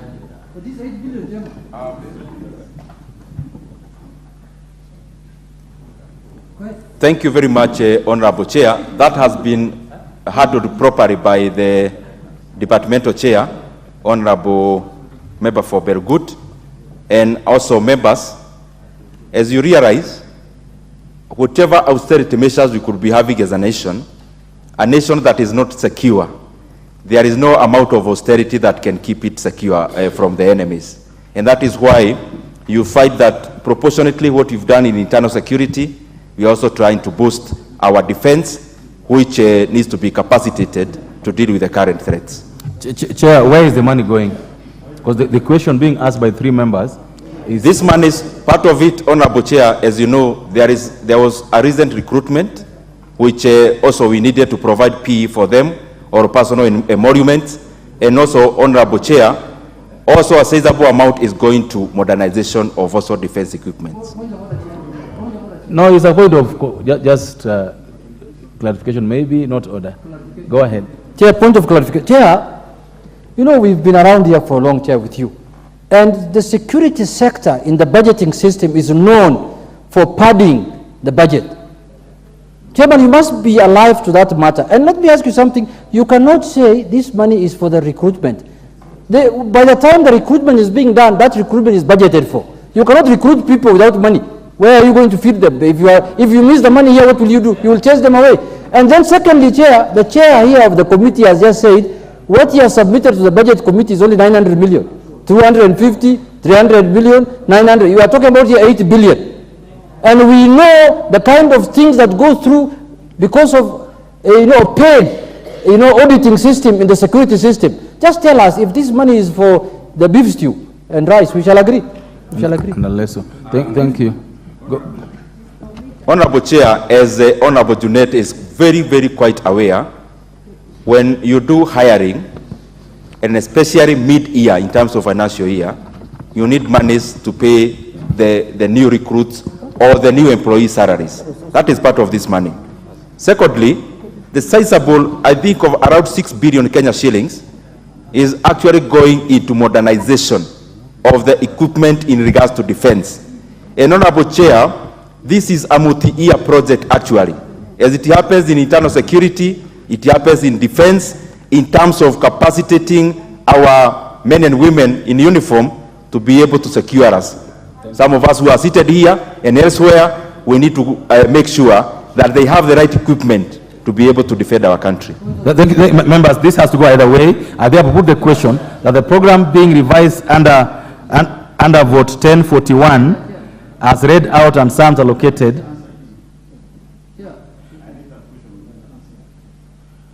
The questions as regards budget have been answered sufficiently, at least to my satisfaction. So, yes, the Honorable Junet, what's... Chair, you see, the statement that has been given by the chair budget here is not satisfactory. Chair, for the reasons that he's saying, we are doing this supplementary budget for purposes of austerity. If you can see, all ministries, all departments, all agencies have been, the budget has been cut. Other than places where, there are fishy things, you can see things with your own naked eyes. Okay. Chair, like this one. And the recruitment of... Junet, you're doing very well. It was beef stew. You are now move fish again. There's no fish in this thing. So, this will go either way. Okay, 1 minute. 1 minute. Please. It was very unfortunate for a very high-ranking member like Junet to make such very statement. And he knows that to secure this country, security is very expensive all over. In fact, if actually we will have been fair, we should even have appropriated and allocated more resources to the security organs. And you know that. Haiti, I think we have dispensed that one. Don't remember you've been heard. We are doing supplementary budget today. That's going to be our agenda. So I better put the Honorable Clyde. The question you asked is a very good question. I think it is a very good place in the committee during the normal sessions of the Committee of Defense and Foreign Relations as to how our forces are doing in DRC, how long they have taken there, whether they have been brought back or not, should be asked at a good time. I think that's been answered by the Chair of Budget. The Chair of Budget has said to my satisfaction that the money is going to modernization. I heard him say that clearly. I therefore put the question that the program being revised under vote 1041 as read out and some according in the schedule be approved. Will another opinion say aye? Will as many opinion say nay? No. The ayes have it. I therefore put the question that further to the Appropriations Act 2023, the sum allocated to meet the expenditure, recurring and development for the year ending 30th June 2024, in respect of vote 1041, Ministry of Defense, be increased by a sum not exceeding Kenya shillings 8,492,301,616. Will as another opinion say aye? Will as another opinion say nay? The ayes have it.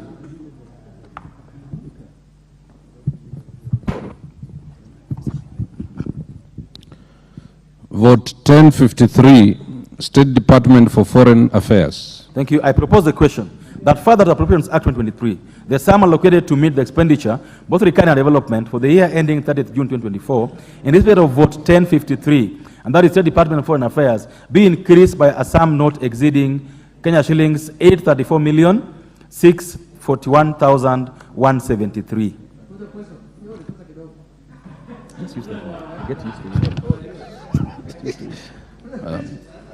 The programs being revised under this vote are general administration, planning and support services, foreign relations and diplomacy, economic and commercial diplomacy, foreign policy research, capacity development and technical cooperation. Members, I propose the question that the programs being revised under vote 1053 as read out and the sums allocated in the schedule be approved. Yes, Honorable Janet. Chair, I want to bring to the attention of the chairman of the Budget Committee that there is adding 800, let's say the budget is adding 834 million only. But whether he's aware that people who are serving in the diplomatic services are suffering outside the country, especially when we visit there as members of parliament, is when we come into contact with their plight. Some of them have not paid rent for many years. Houses are being closed. They are not getting their allowances. Why can't you give them more money than this modernization thing that is beef stew? Chair Budget, are you aware? Are you aware of the suffering? Honorable Chair, and I want to thank Honorable Janet for having that observation, and it is precisely for that reason that you are actually adding money. Thank you. I now put the question.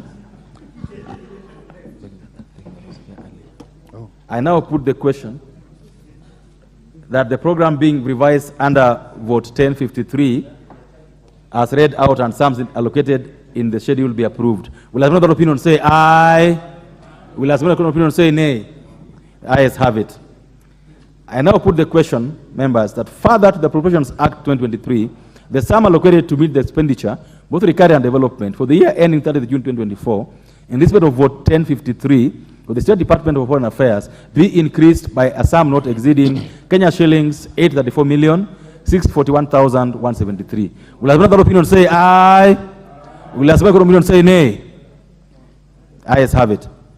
Vote 1053, State Department for Diaspora Affairs. Thank you. I propose the question, members, that further to the Appropriations Act 2023, the sum allocated to meet the expenditure, both recurring and development, for the year ending 30th June 2024, in respect of vote 1054, for the State Department of Diaspora Affairs, be increased by a sum not exceeding Kenya shillings 1,710,293. The program being revised here is Management of Diaspora and Consular Services. Go ahead. The program being revised under this vote is Management of Diaspora and Consular Affairs. Thank you. I propose, members, the question that the program being revised under vote 1054 as read out and sums allocated in the schedule be approved. 1,710,293. Let's go on, Mayaka. The Honorable Mayaka. Chair, I'm really concerned about this. The amount allocated to diaspora affairs, and I've seen it's allocated for affairs of running the affairs of diaspora, and yet this is one of the main streams of investment from Kenyans who live in the diaspora. Chair, the money allocated here is not fair.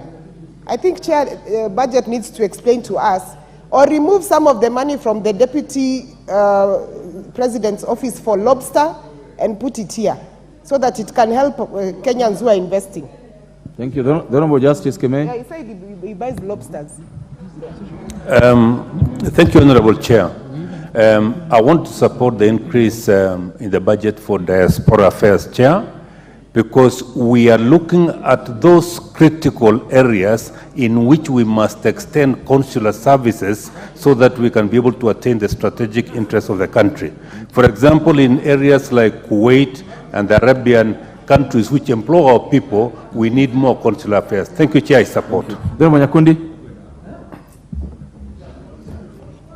Thank you, Chair.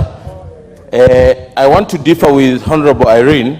You know, this is a new State Department that was formed the other day, and they still don't have proper structures, and that is the reason we are putting in 1 million. As time goes by, that State Department will get more money in supplementary too. Thank you, Chair. Okay. The Honorable Rikiri. Thank you, Chair. I like to support an increment on this department. Mr. Chairman, this department is very critical, particularly now that the President is moving around the world trying to look for opportunities for jobs for our Kenyan citizens. Slashing or giving this more budget to them, I think it is not giving the department the support they need. I argue that this department is given increase a certain good percentage so that it can be able to do what it is doing. Mr. President, I made it very clear that we need to increase the number of Kenyans working abroad. This is the department that is doing this thing. We cannot curtail the activities. Thank you, Mr. Speaker, Mr. Chairman. The Honorable Munyiri.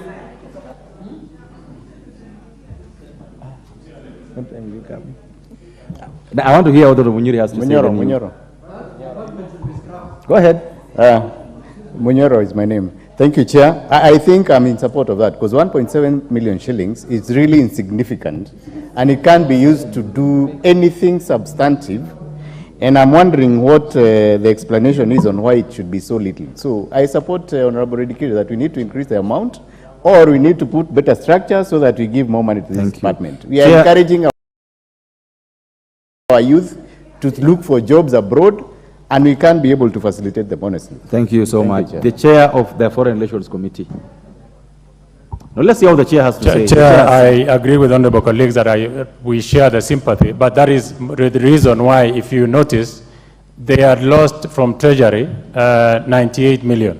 So what we did as a committee, like I mentioned earlier, we reallocated from the Ministry of Defense to them 100 million. So the net effect is that they got back their 98 million and an additional 1 million on top. That actually balances out. Honorable members, I put the question that the program being revised under vote 1054 as read out and sums allocated in the schedule be approved. Will another opinion say aye? Will another opinion say nay? The ayes have it. Honorable members, I now put the question that further the Appropriations Act 2023, the sum allocated to meet the expenditure both recovery and development for the year ending 30 June 2024 in respect of vote 1054 of the State Department for Diaspora Affairs be increased by a sum not exceeding Kenya shillings 1,017,223. Will another opinion say aye? Will another opinion say nay? The ayes have it. Vote 1064, State Department for Technical Vocational Education and Training. Thank you, members. I propose the question that further the Appropriations Act 2023, the sum allocated to meet the expenditure, both recovery and development, for the year ending 30 June 2024, in respect of vote 1064, the State Department for Technical Vocational Education and Training, be increased by a sum not exceeding Kenya shillings 4,589,606,639. Programs being revised under this vote are Technical Vocational Education and Training, Youth Training and Development, General Administration, Planning and Support Services. Honorable members, I propose the question the programs being revised under vote 1064 as read out and sums allocated in the schedule will be approved. Honorable Lodge.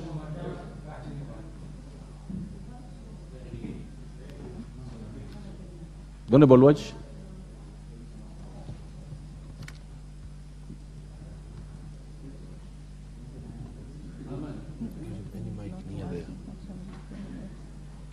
Chairman, even as I support this and I support it, I would like to ask the committee to look into processes and procedures that lead to procurement post our appropriation, because procurement, after we have put money, actually takes inordinate amounts of time. I'm also thinking that there is a problem when it comes to capitation that goes to school, which I hope is also part of this increase.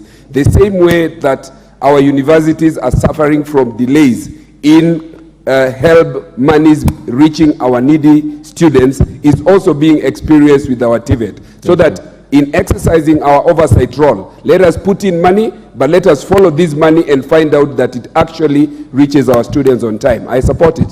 Thank you. The Honorable Melly. Thank you, Chair. I support the appropriation, and more specifically on the issue of the students. About 5 billion shillings were actually appropriated for the new funding formula. Yet in the last budget, we had appropriated 4.6 billion in the former funding model. So as the Honorable Lodge has just put it, there is enough money for the students, and two, there's also enough money for the TTIs that had not been completed, and even the 15 that are going to be started. I support the Honorable Speaker. The Honorable Wondo.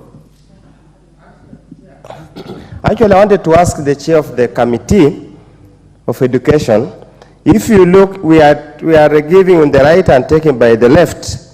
If you look at the capital expenditure, there's a reduction of close to about 5 billion. So it's just a net off from capital expenditure to recurrent expenditure. Again, as I had asked earlier, I hope we're not facing a specter of pending bills. Probably if you can clarify, because we're reducing capital expenditure from 7.6 to 7. What do you have to say? Honorable Wundo, is that a comment or a question? Okay, the Honorable Meli. He says that your left hand has given to your right hand, and then you put your right hand on the back. I think as the Chair Budget has just put it, it is actually a net increment of 5 billion. So it doesn't, there is no reduction. In fact, this sector had an increment, not a reduction, Chair. Okay. No, he's listened to you and he said that this is the education sector. And he says in that sector, the right hand has not taken away from the left. In fact, both hands have received 5 billion. I therefore propose the question, that the program being revised under vote 1064 as read out and sums located in the schedule will be approved. Will have another opinion say aye? Will have another opinion say nay? The ayes have it. Therefore, members put the question that further the Appropriations Act 2023, the sum allocated to meet expenditure, recurrent development for the year ending 30 June 2024, in respect of vote 1064, for the State Department for Technical, Vocational and Education and Training, be increased by a sum not exceeding 4,589,606,639. Will have another opinion say aye? Will have another opinion say nay? The ayes have it. Vote 1065. State Department for Higher Education and Research. Members, I propose a question that further the Appropriations Act 2023, the sum allocated to meet the expenditure, both recurrent and development for the year ending 30th June 2024, in respect of vote 1065, the State Department for Higher Education and Research, be increased by a sum not exceeding 25,920,848,822. The programs being revised under this vote are University Education, Research Science, Technology and Innovation, General Administration, Planning and Support Services. Members, I propose a question that the programs being revised under vote 1065 as read out and sums allocated in the schedule be approved. I put the question. Is the Honorable Jeanette?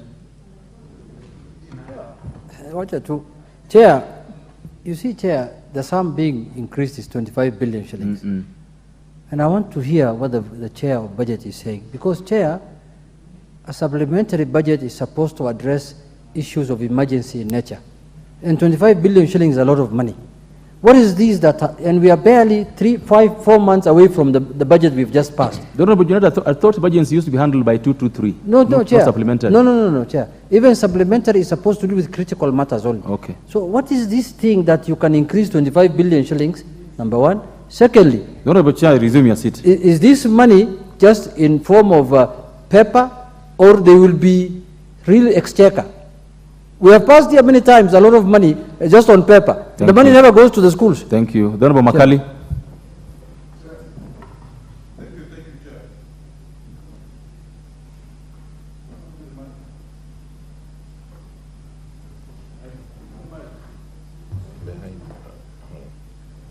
If you would put Thank your you, card. thank you, Chair. I request members to put their cards so that we able to locate them easily. Thank you, Chair. I appreciate the increase, but I want to get the assurance from the Chair of the Budget Committee whether this increment of 25 billion is going also to cater for capitation on the higher education loans board for the poor students who have to access university education. Thank you. Honorable Mboko. Thank you, Chair. As I support this, the Chair of Budget should assure not only this House but the country as a whole that this is now fixing the new model of funding in universities. Thank you. So that the students who are in the university can, for once, rest. Chair, Committee of Budget. Thank you very much, Honorable Chair. And I want all members to know that all the objective of the supplementary budget was to align the current needs of the nation with the resources that we have. And to answer Honorable Junet, there was an intake for our university students just recently, which we need to take care of. And I want to assure him, actually, even the students across the country, something that has not been seen for many years, they actually received boom payment actually for the last 2 weeks. And therefore, this money is just not on paper. It is monies, some of which is already in the pockets of the students of Kenya. And therefore, this money is actually in two categories. There is part that is scholarships, and there is also part that is loans granted by HELP.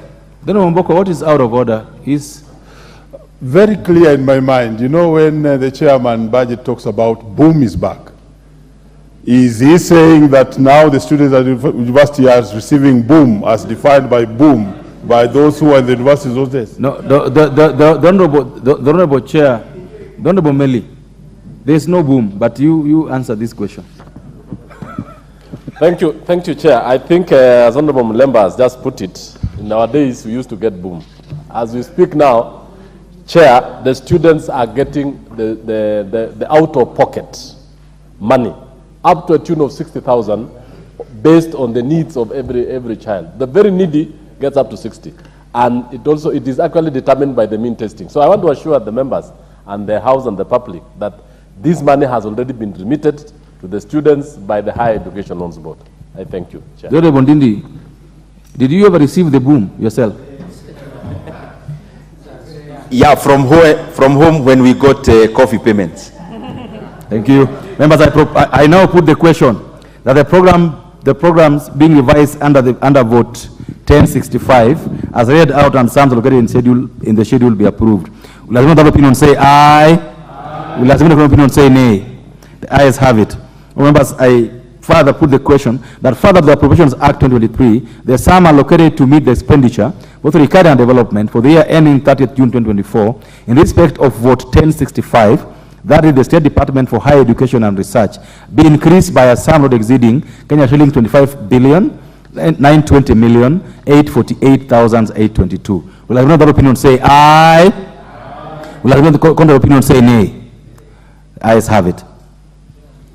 Vote 1066, State Department for Basic Education. I propose the question that further the Appropriations Act 2023, the sum allocated to meet the expenditure, both recurring and development, for the year ending 30th June 2024, in respect of vote 1066, and that is the State Department for Basic Education, be increased by a sum not exceeding Kenya shillings 11 billion, 746 million, 101,126. The programs being revised under this vote are primary education, secondary education, quality assurance and standards, general administration, planning and support services. Members, I propose the question that the programs being revised under vote 1066 as read out and sums allocated in the schedule be approved. This one I just want to put the question. I put the question that the programs being revised under vote 1066 as read out and sums allocated in the schedule will be approved. Will another opinion say aye? Will as many opinion say nay? The ayes have it. Members, I put the question, therefore, that further to the Appropriations Act 2023, the sum allocated to meet the expenditure, both for recovery and development, for the year ending 30th June 2024, in respect of vote 1066, that is State Department for Basic Education, be increased by a sum not exceeding Kenya shillings 11,746,101,126. Will as many other opinion say aye? Will as many other opinion say nay? The ayes have it. Vote 1071, the National Treasury. Members, I propose the question that further to the Appropriations Act 2023, the sum allocated to meet the expenditure, both for recovery and development, for the year ending 30th June 2024, in respect of vote 1071, that's the National Treasury, be reduced by a sum not exceeding Kenya shillings 17,329,790,238. The programs being revised under this vote are General Administration, Planning and Support Services, Public Finance Management, Economic and Financial Policy Formulation and Management, Market Competition. Thank you. Members, I propose the question that the programs being revised under vote 1071, as read out and sums allocated in the schedule, be approved. I put the question that the programs being revised under vote 1071, as read out and sums allocated in the schedule, be approved. Will as many other opinions say aye? As many other opinions say nay? The ayes have it. I therefore put the question, members, that further to the Appropriations Act 2023, the sum allocated to meet the expenditure, both recurring and development, for the year ending 30th June 2024, in respect of vote 1071, for the National Treasury, be reduced by a sum not exceeding Kenya shillings 17,329,790,238. As many other opinions say aye, as many other opinions say nay. The ayes have it. Vote.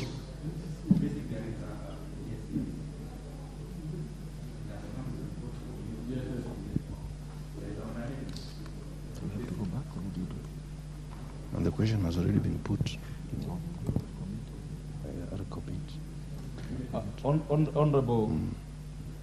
Honorable Chair,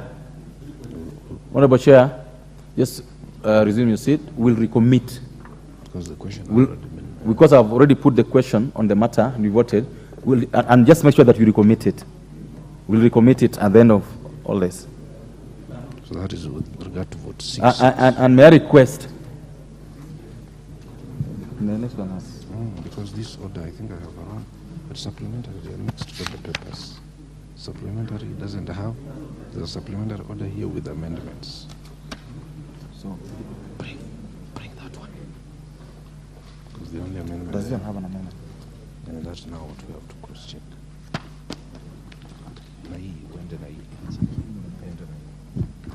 May I request the honorable chairs and the chair budget, where there's an amendment, you alert us in advance so that you don't have to do this.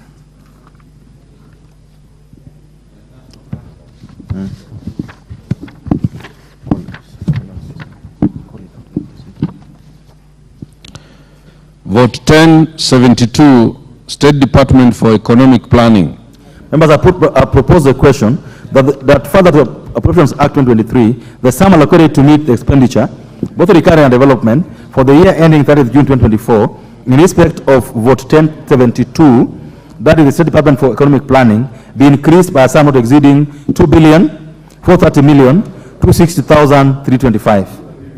The programs being revised under this program are Economic Policy and National Planning, National Statistical Information Services, Public Investment Management Monitoring and Evaluation Services, General Administration, Planning and Support Services. But I propose the question that the programs being revised under vote 1072 as read out and sums allocated in the schedule be approved. I want to call the mover to move his amendment. Thank you very much, Honorable Chair. And I propose that further to the Appropriations Act 2023, the sum allocated to meet the expenditure for the financial year 30th June 2024 in respect to the vote you just read be increased by a sum of Kenya shillings 1 billion from 57 billion to 253,750,000 to 58,253,750,000. And Honorable Chair, this is actually the monies for infrastructure for Nairobi schools, which we are moving from the Ministry of Education to go to NGCDF, so that the members of Nairobi can actually supervise the construction of those facilities. Thank you. Let me just propose a question first. I propose a question that the program being revised under vote 1072 as amended, be amended as proposed. Yes, Honorable Lodge.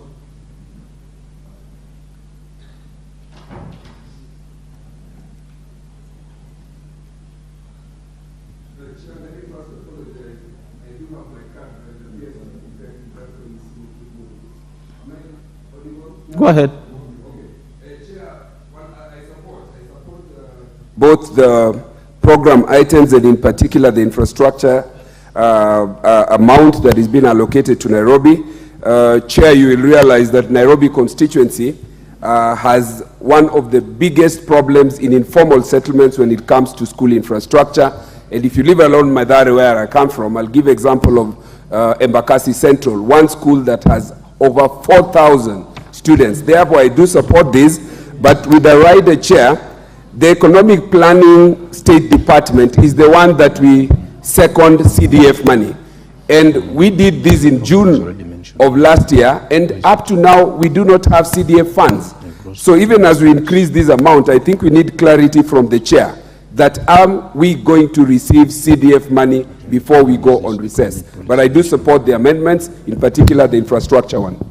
Thank you, members. I propose the question that the program, National Economic Policy, National Planning, under vote 1072, be amended as proposed. Will another opinion say aye? Aye. Will another opinion say nay? The ayes have it. Members, I now put the question that the program being revised under vote 1072 as amended and sums allocated be approved. I put the question that the program being revised under vote 1072 as amended and sums allocated therein be approved. Will another opinion say aye? Aye. Will another opinion say nay? The ayes have it. I therefore put the question finally that further to the Provisions Act 2023, the sum allocated to meet the expenditure required and development for the year ending 30th June 2024 in respect of vote 1072, State Department for Planning be increased by a sum not exceeding, let me just confirm that what it is.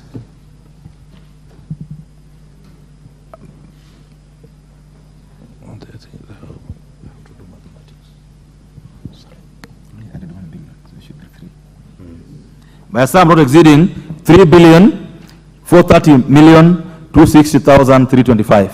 Will another opinion say aye? Aye. Will another opinion say nay? The ayes have it. Vote 1082, State Department for Medical Services. Members, I propose the question that further Appropriations Act 2023, the sum allocated to meet the expenditure, required and development for the year ending 30th June 2024, in respect of vote 1082, the State Department for Medical Services be reduced by a sum not exceeding Kenya shillings 5,953,050,074.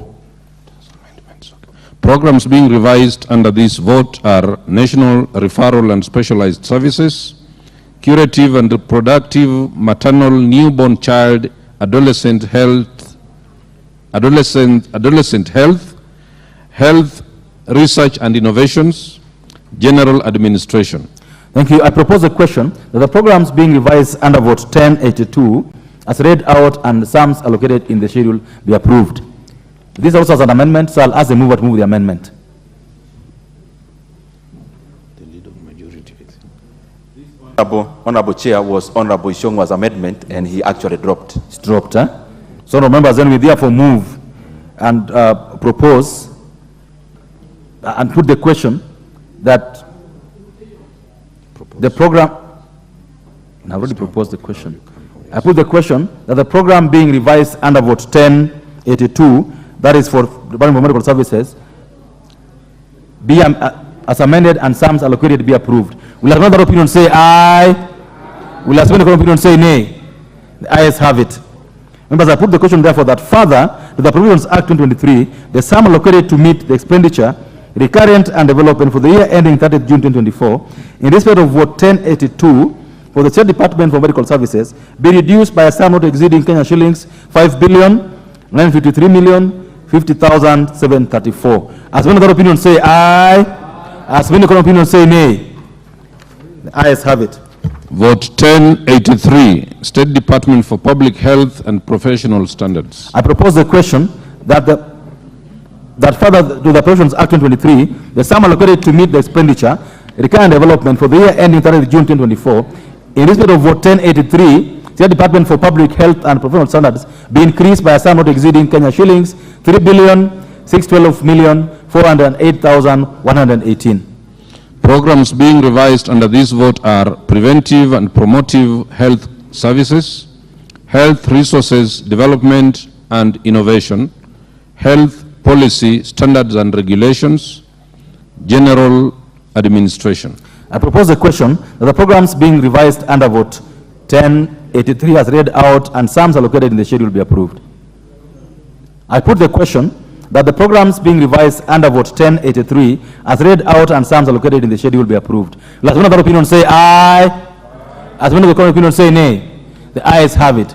I put the question that further to the Provisions Act 2023, the sum allocated to meet the expenditure, both recurring and development, for the year ending 30th June 2024, in respect of vote 1083, the State Department for Public Health and Professional Standards be increased by a sum not exceeding Kenya shillings 3,612,408,118. As many other opinions say aye, as many other opinions say nay. The ayes have it. Vote 1091, State Department for Roads. I propose the question that further to the Provisions Act 2023, the sum allocated to meet the expenditure, both recurring and development, for the year ending 30th June 2024, in respect of vote 1091, State Department for Roads, be reduced by a sum not exceeding Kenya shillings 18,555,581,832.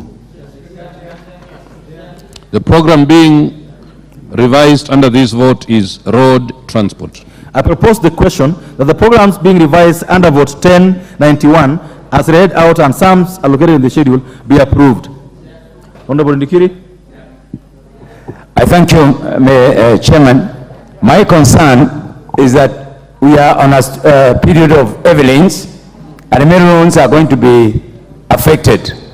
As we study and deliberate on this supplementary budget, we want to get an assurance from the chairman of the budget that all the destroyed trans-county and transnational loans that have been destroyed, they will be funded from the budget.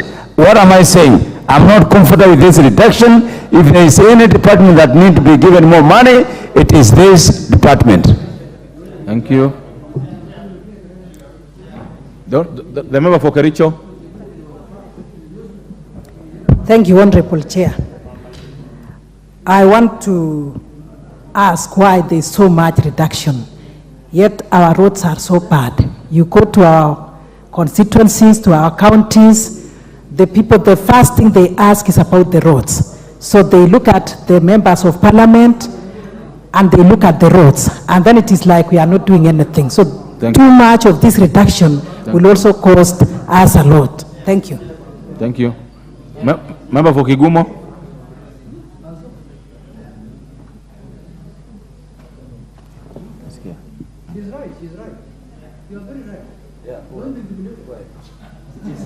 Oh, thank you, Chair. I'm actually quite disappointed because in actual sense we thought that the department that needed more money was the Department for Roads, because I come from an area where we are really suffering. We are in the Mau Mau trunk road, they are impassable, and we were hoping that this department would get more money so that we are able to sort our problems. I've seen that it's a capital reduction, and I think, honestly, we should have had more money for the State Department for Roads. Honorable Undo. Chair, let me also join my colleagues in expressing our dissatisfaction and fear, because this is a department that has got huge case of pending bills. This is a department that has got many roads that have stalled, that some are being declared politically. I don't know what plan does the committee have to resolve the issue of pending bills in the road sector. Probably we need that clarification, an assurance. No, this can't be a point of debate. I want to give the chairperson. Yes, don't 1 minute. Before you go to the chairman, we have just passed here voted that increased 8 billion shillings to the Ministry of Defense, Chair. And we are saying we are reducing 18 billion shillings from the Ministry of Roads. Where are our priorities, Chair? Or this budget just is, we are a conveyor belt. You know, the budget making process now belongs to the National Assembly. The Treasury just makes proposals to us. So if there is no money for roads, the people who are going to be blamed is not the executive, it's going to be Parliament. You are increasing 8 billion shillings for Ministry of Defense just to buy small things. And then 18 billion shillings is being removed from the Ministry of Roads, and you can hear the member there, unless you paid him in beef stew and rice.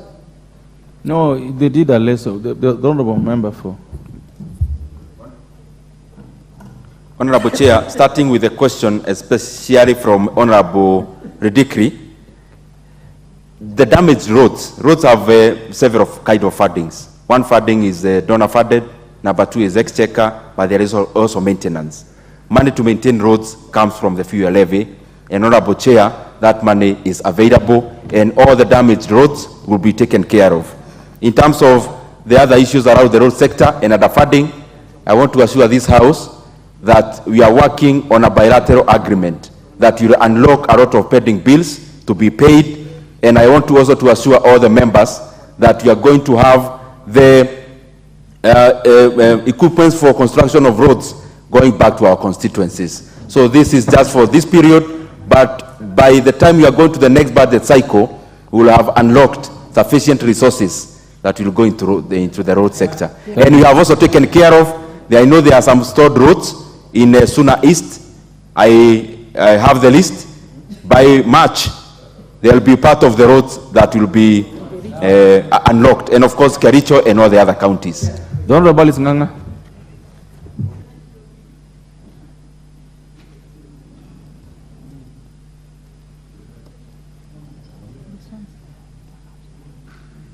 Just move the one that's going to. Just move to this one.